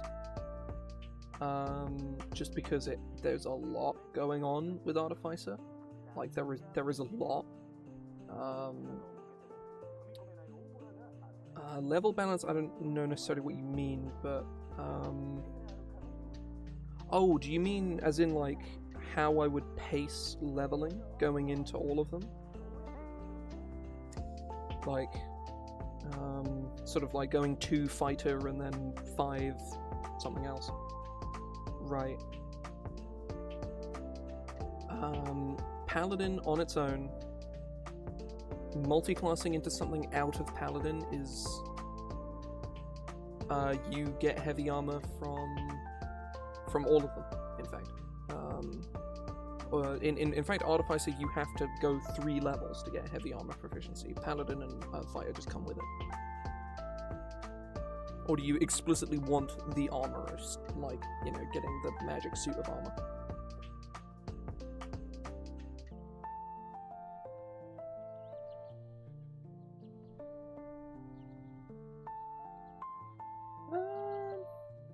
Yeah, sure thing. You can drop them in. That's all good. Drop like If you're going Artificer, honestly, I wouldn't bother multi-classing out of it. Multi-classing into Fighter is kind of, you know, a fairly generic, you know, is generically very good. Just because Action Surge is Action Surge and is, you know, basically the best ability in the game. But ultimately, but multi-classing into Paladin is, you're just shooting yourself in the foot. Just don't. You either go full Paladin, or you go to sort of like 5 or 6 Paladin and then multi into something else. Even then, if you're a Paladin, just stay full Paladin. Like Sorcerer Paladin is good, Warlock Paladin is pretty okay as well. But again, it requires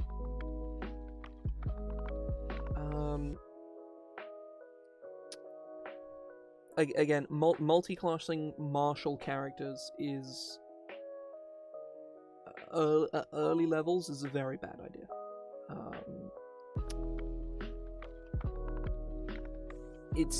There's a lot of sort of hidden.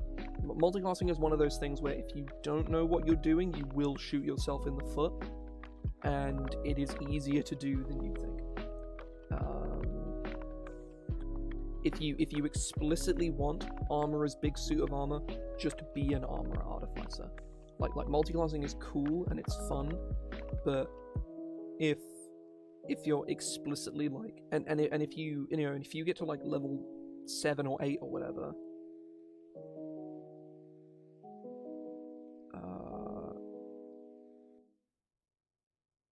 right, okay. I don't know necessarily what you mean, like, outside of just building them.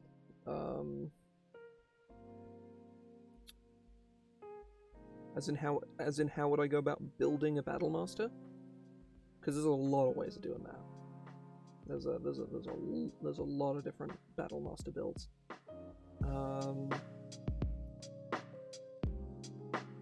Realistically, as a fighter, you can't go too horribly wrong. Like, there's no way.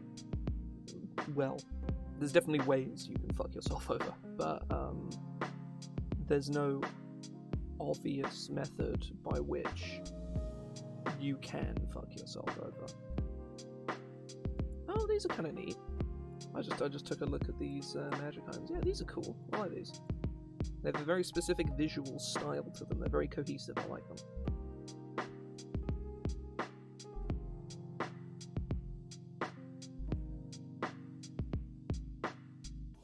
Yeah, I like the sort of they feel very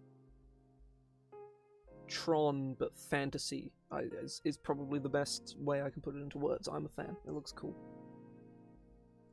Like balance wise, I'm not necessarily gonna look into those because I've been here for bloody ages, but they look pretty sweet.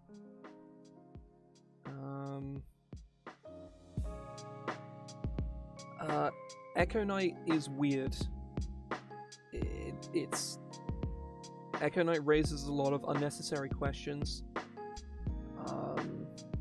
I would personally avoid content from Explorer's Guide to Wildmount because it seems to me that they let Matt Mercer go wild, which is cool. It's nice they let him do that, but then they didn't have anybody edit the book, so a lot of it is just kind of insane. They had a proofreader, they didn't get a balance editor. Which are two very different things. Like, some people can do both. Hello, I can do both. That's what I do. That's literally what I do as an editor. But not everybody does both. I would steer clear of Echo Knight because it will just cause a headache at your table because it's not very well designed. Battlemaster is just good fun. Battlemaster is far from the best fighter subclass, but it's very fun and makes up for the fact that it's like, it's not weak, but it's just kind of okay. You know, is my kind of attitude. Is it's pretty obviously the most fun fighter subclass, barring maybe Eldritch Knight. But there's a lot of fun to be had with Battlemaster. There are definitely some shit maneuvers. Don't take Commanding Strike, because it's bad. Like, it's really bad, don't take it. If you have a Rogue, it might be worth taking at 7th level, but don't pick it up at 3rd. It's bad. With a Rogue, though, picking it up at 7th is probably worth it. Assuming your Rogue is ranged, and also a competent player.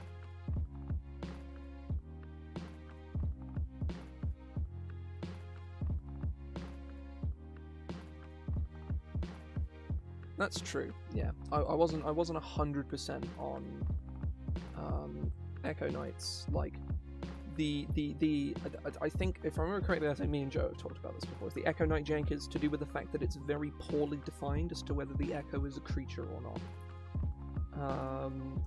Whether it's a creature or an object, and it's very noodly as to how it should work, and it opens up a lot of avenues for DMs misinterpreting or making a very shitty rules call, because like and like leaving ambiguity in design is a great way to lead to DMs or players making really shitty rules calls that ruins the other's fun. DMs can just do that anyway, but those DMs, at the very, very least, you can call them out for saying you're specifically going against the rules and ruining my fun by doing that. Whereas when the rules are ambiguous, then the DM has every justification to be able to make whatever ruling they want, even if that ruling is terrible.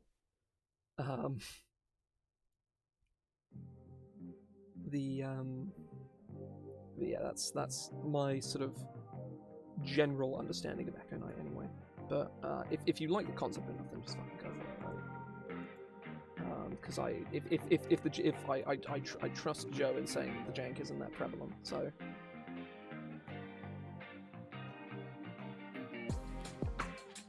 yeah. I think the main thing is the cleric's duplication is very explicitly an illusion and is thereby has defined rules as to what it is. Like, it is an illusion. Physical interaction determines that it is an illusion.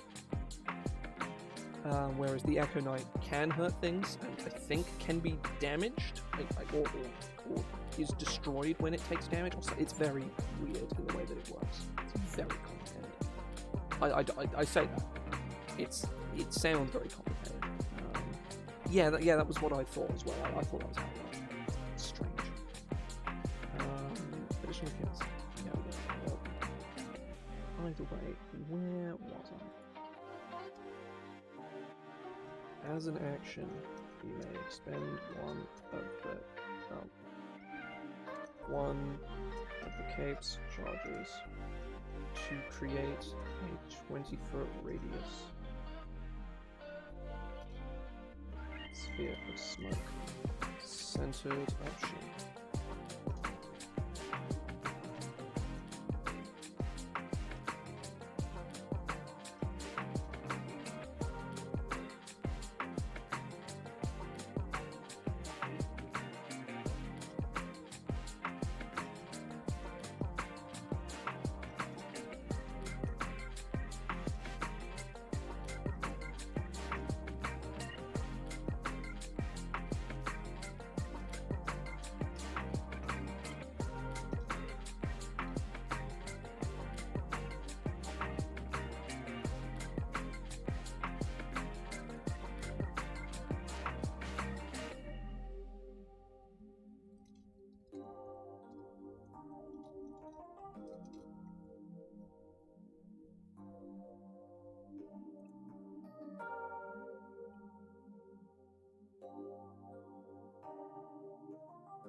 Yeah.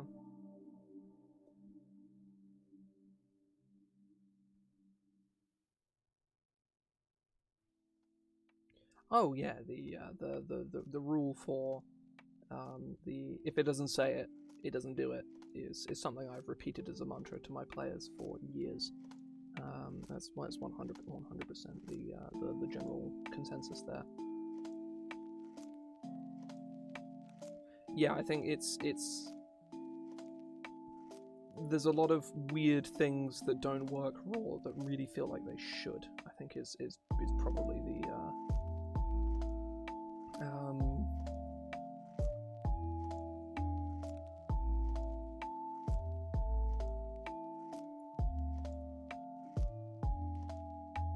there's a. I'll say I just had a ping and something else that there's a editor job going. I might pick it up. I'm not sure. Or I might play to. I don't know. I've got a lot going on at the moment, so I'm not sure if I'm going to have time to. It's 30. Yeah, it's 36,000 words long. Never mind. I do not have time for that shit right now. It's a cool project though.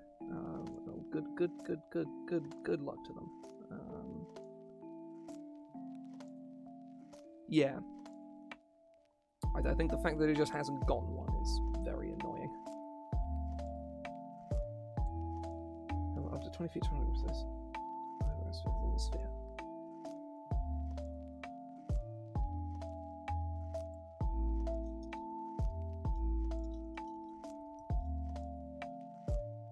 Yeah.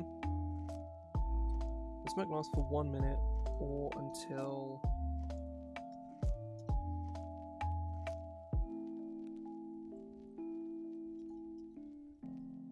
by a strong wind.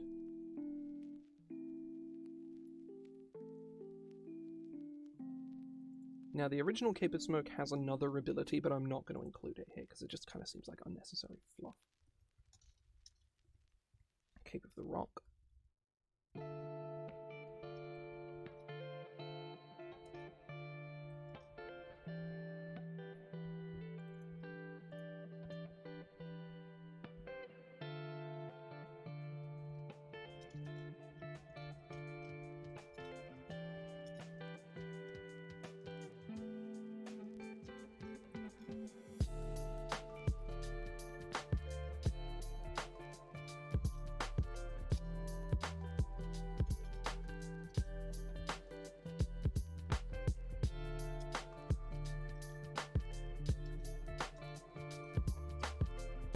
Dawn.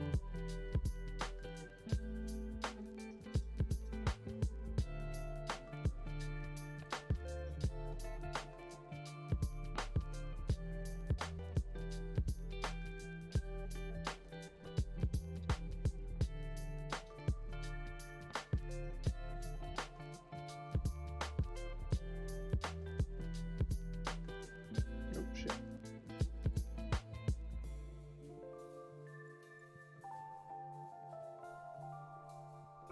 There we go.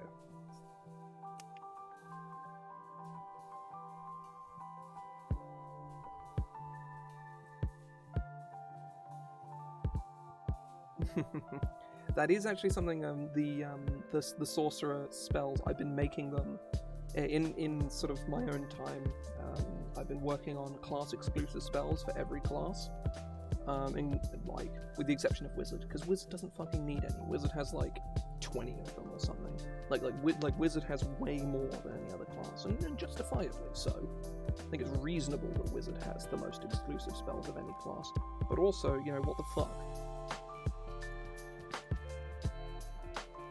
Wizard has 27 class exclusive spells, most of which are very high level, but that's besides the point.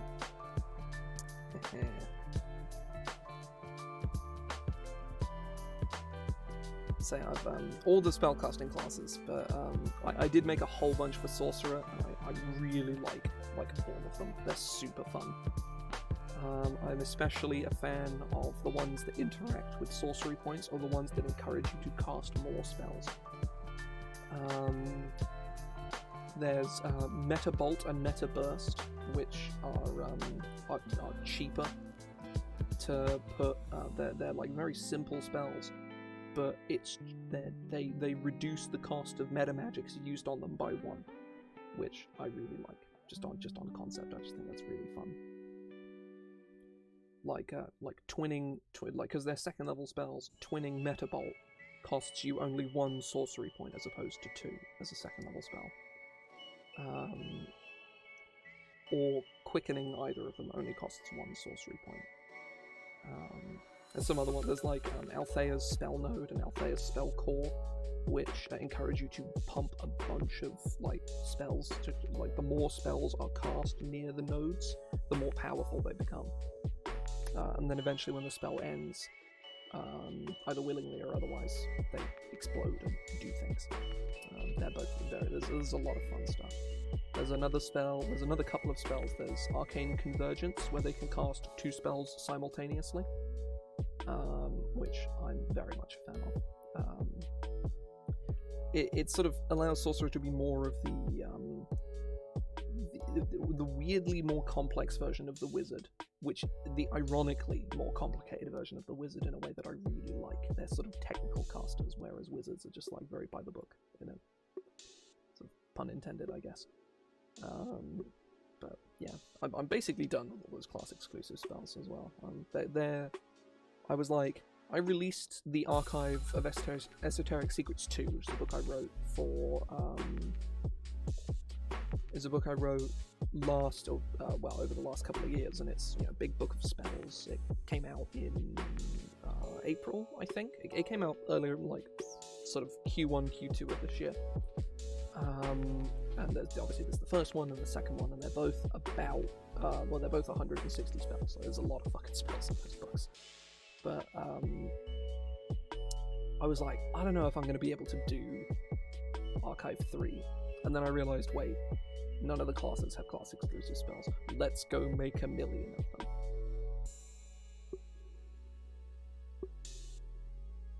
them. Nah. WotC don't pay any attention to the guild. Like, trust me, they do not pay any fucking attention to it. And given their recent track record, I don't think we really want them to be making sorcerer exclusive spells. Given how all their recent spell ventures, I say that. The only standout is Silvery Barbs. Silvery Barbs is just like why would you ever print this? Like, why have you done this? Kind of decision that's just baffling. But yeah, that being said, most of the other spells they've printed in the light of this year have been fine. Shardalon's Stride is very fun from Fizzbars. And then they printed a worse version of it in Strixhaven.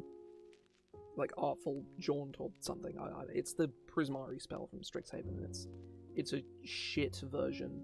A lower level, notably worse, but otherwise basically identical version of a Shardalon's Stride. And it really annoyed me because I think it's Kinetic Jaunt, Artful Jaunt, who fucking cares? But it really pissed me off. I was like, they just printed a really cool spell that I really like, and then they just went and printed like another one but worse immediately afterwards. And it's just either way.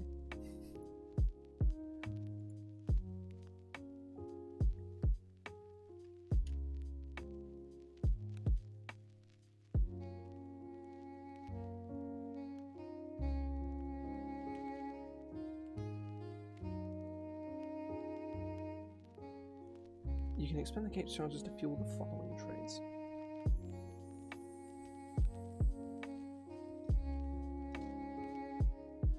Rocks Glide.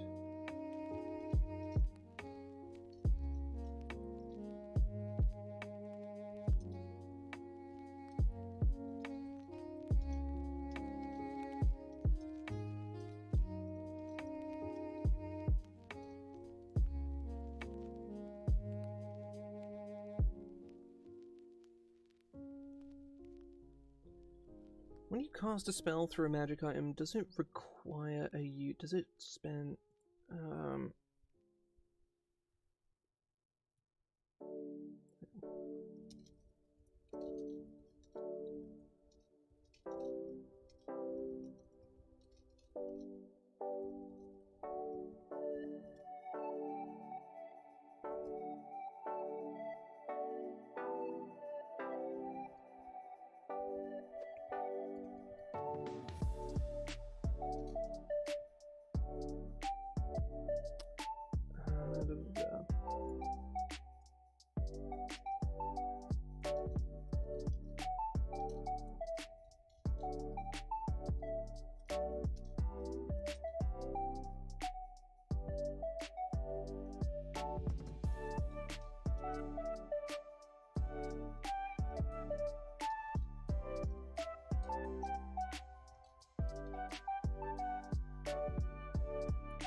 Actually, this is probably fine to do as a bullet list.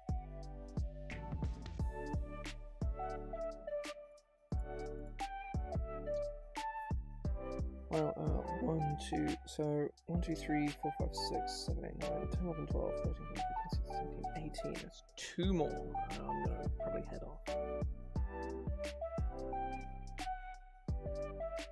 Okay, yeah, that's kind of interesting.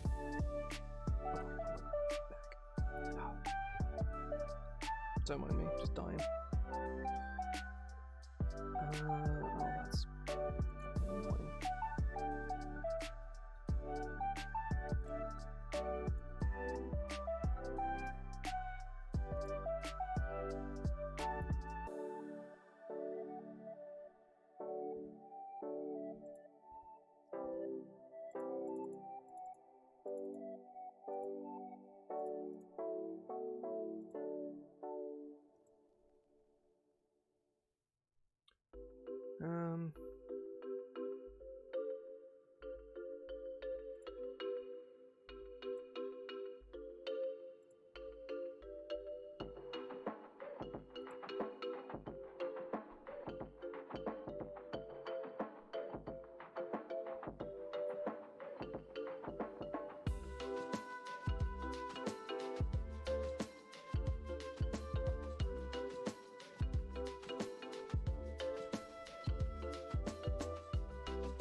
Something real quick to fix.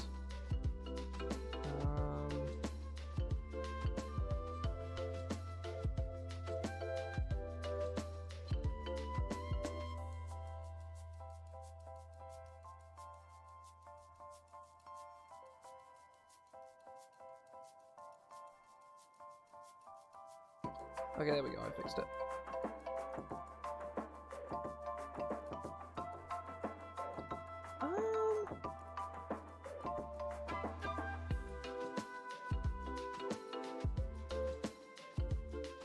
That's a good thought, actually. I mean, I might put that in this cave.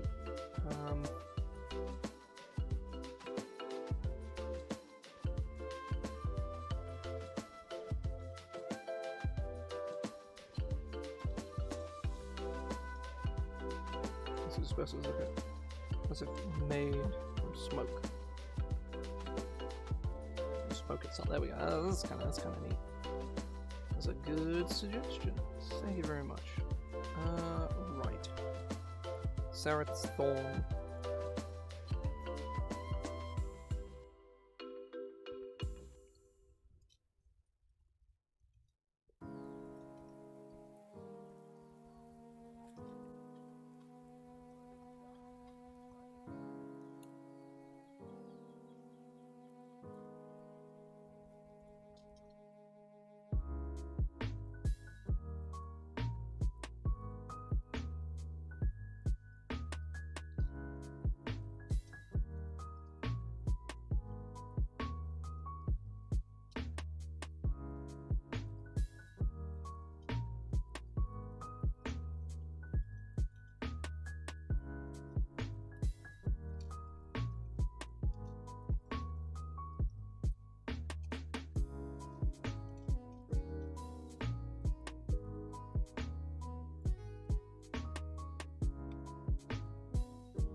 So yeah, I just kind of go in whatever direction until I find something that I like, and that's kind of just how that goes, really.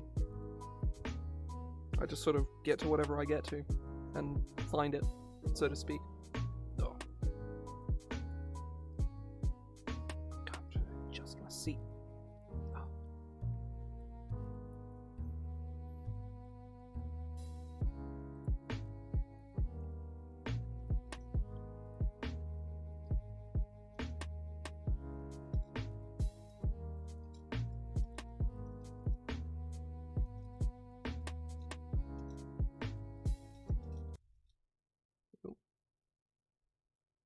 Strange.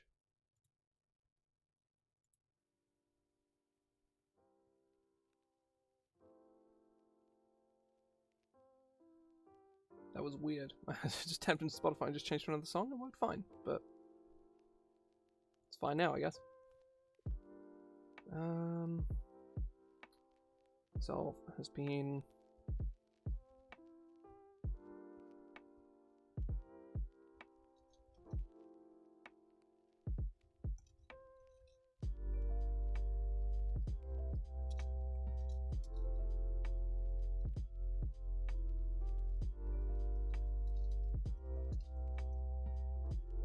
just an M in pommel.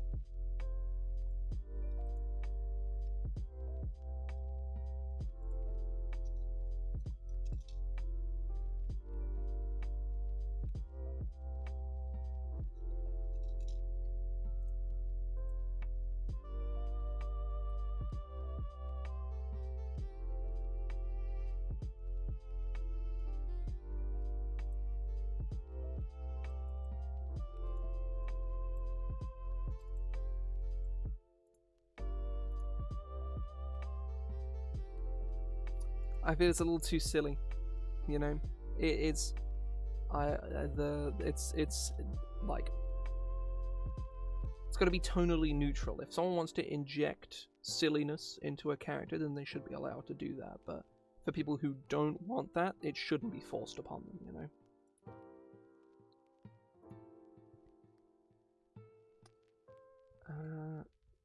Additionally,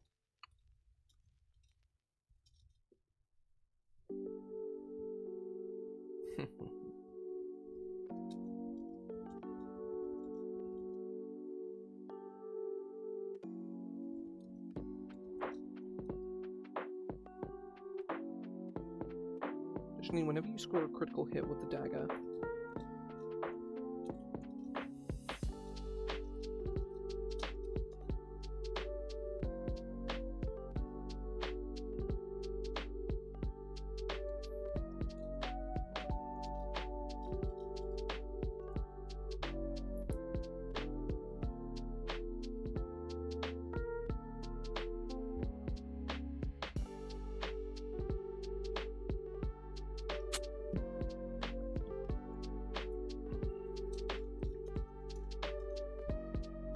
it's gonna be the end until the end of your next turn.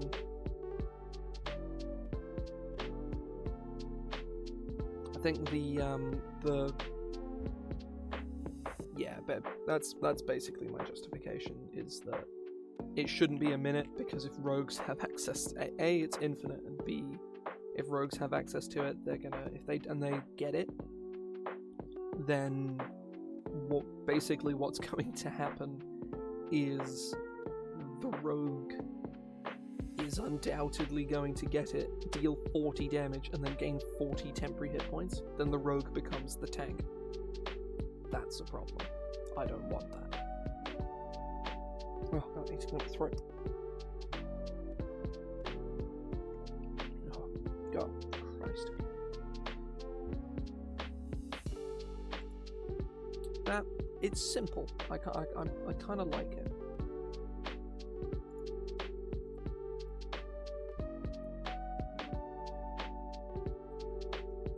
Cessation's Cavort.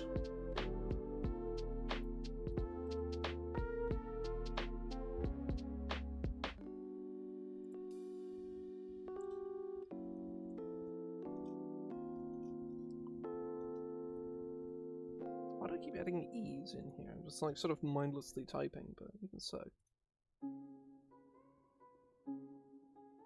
The main thing is it only lasts a round now, which means that, you know, they become tanky for a round, but they don't just get free, you know, like one crit means, you know, 40 free hit points, you know, because if it lasts for like a minute, then it lasts for the whole fight, basically, anyway. Right.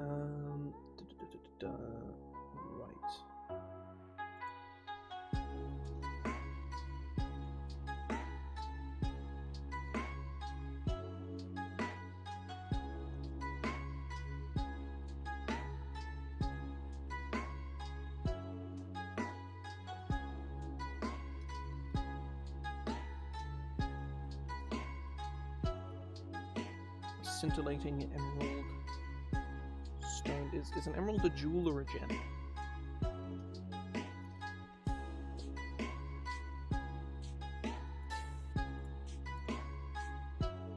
It's a gem.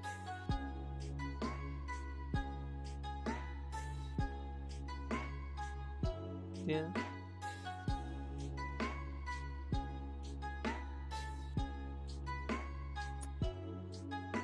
Joe, please elaborate on what this idea is. I love it. I mean, like, Prismatic Spray is a spell that exists, so as long as it doesn't take as long as Prismatic Spray, it's fine. Like, Prismatic Spray takes forever to resolve.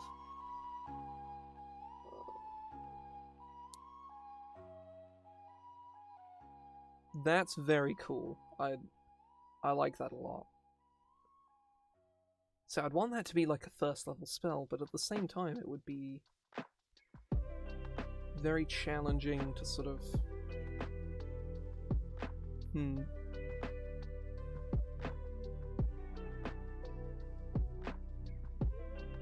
Yeah.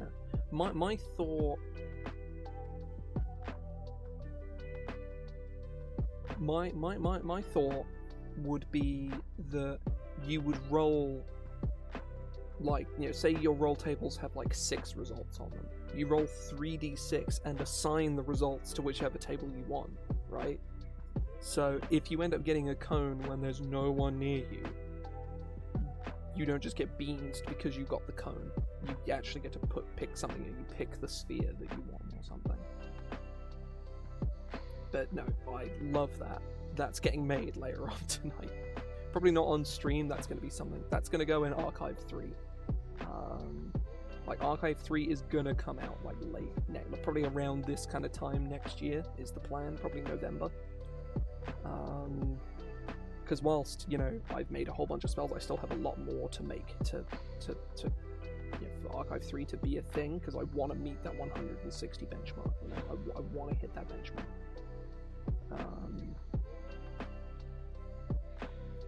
Crafted from a scintillating emerald gemstone.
Scatter is a spell that already exists. It's from Xanathar's Guide to Everything.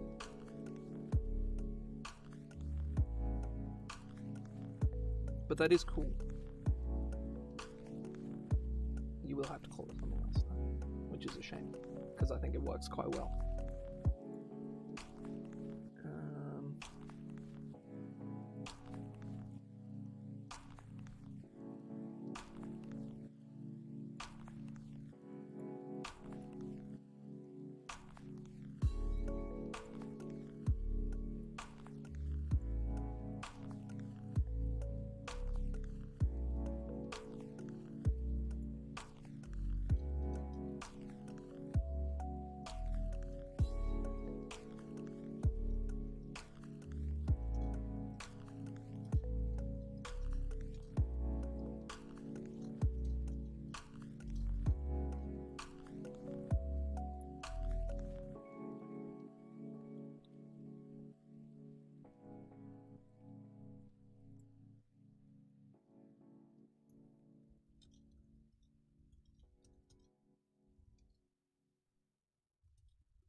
Then at the start of your next turn, your current hit points are reduced by an amount equal to...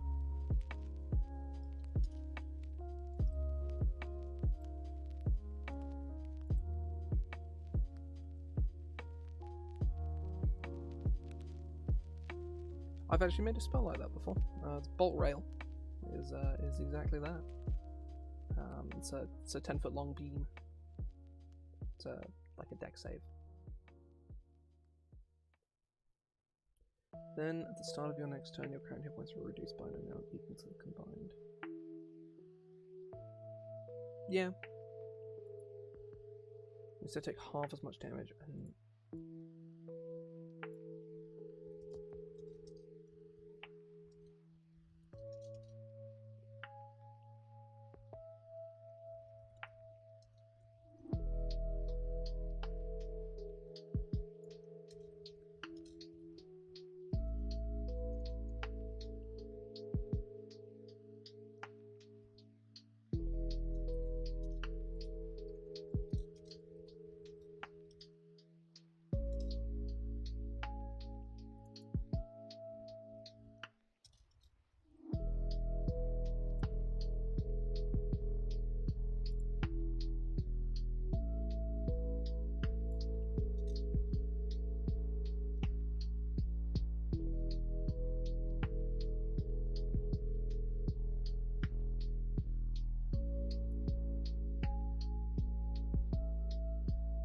So basically, the justification with this item here is that when you take damage, you can delay half of the damage you would take.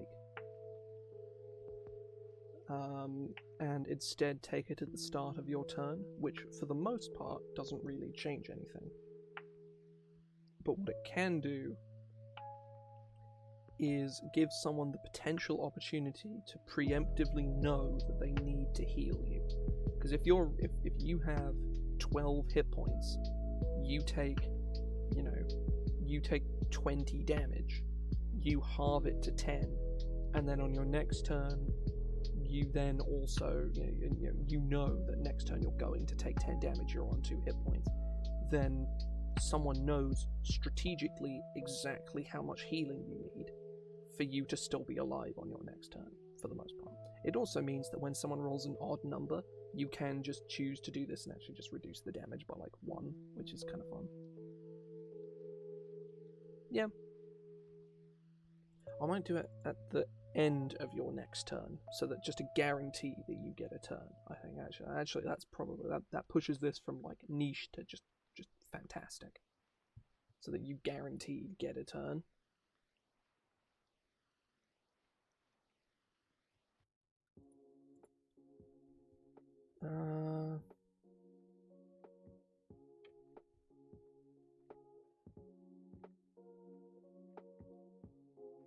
I'm up to 20, but I think I am going to do...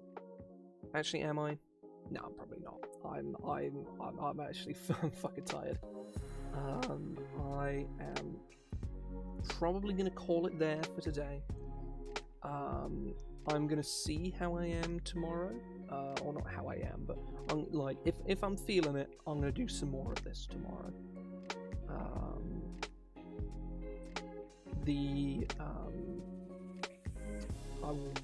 It'll either be at sort of 1 PM GMT, or it'll be at sort of the same time I started today, just after 5 PM GMT. Most likely the latter. I don't think I'll go for as long. I'll probably only go for a couple of hours.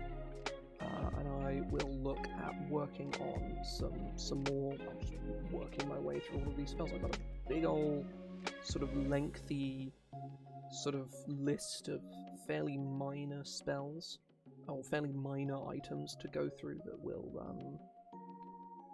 be fairly sort of minor in their impact, and won't take me as long, so I'll be able to get through like a good number of items, I think. If not, I will definitely be back on Wednesday because I want to play some more Sun. I didn't have a chance to play on Sunday just because I was still fucking exhausted from my trip. But yeah, I'm going to head off here. Hope folks have enjoyed themselves. If I don't see people tomorrow, may well do on on Wednesday. Obviously, there will be no normal Sunday stream this week because that's Boxing Day. I have shit going on. But there will most likely be a stream on Monday of this. By all likelihood. My Christmas plans are a little up in the air at the moment, though. Because, well, I can't say that.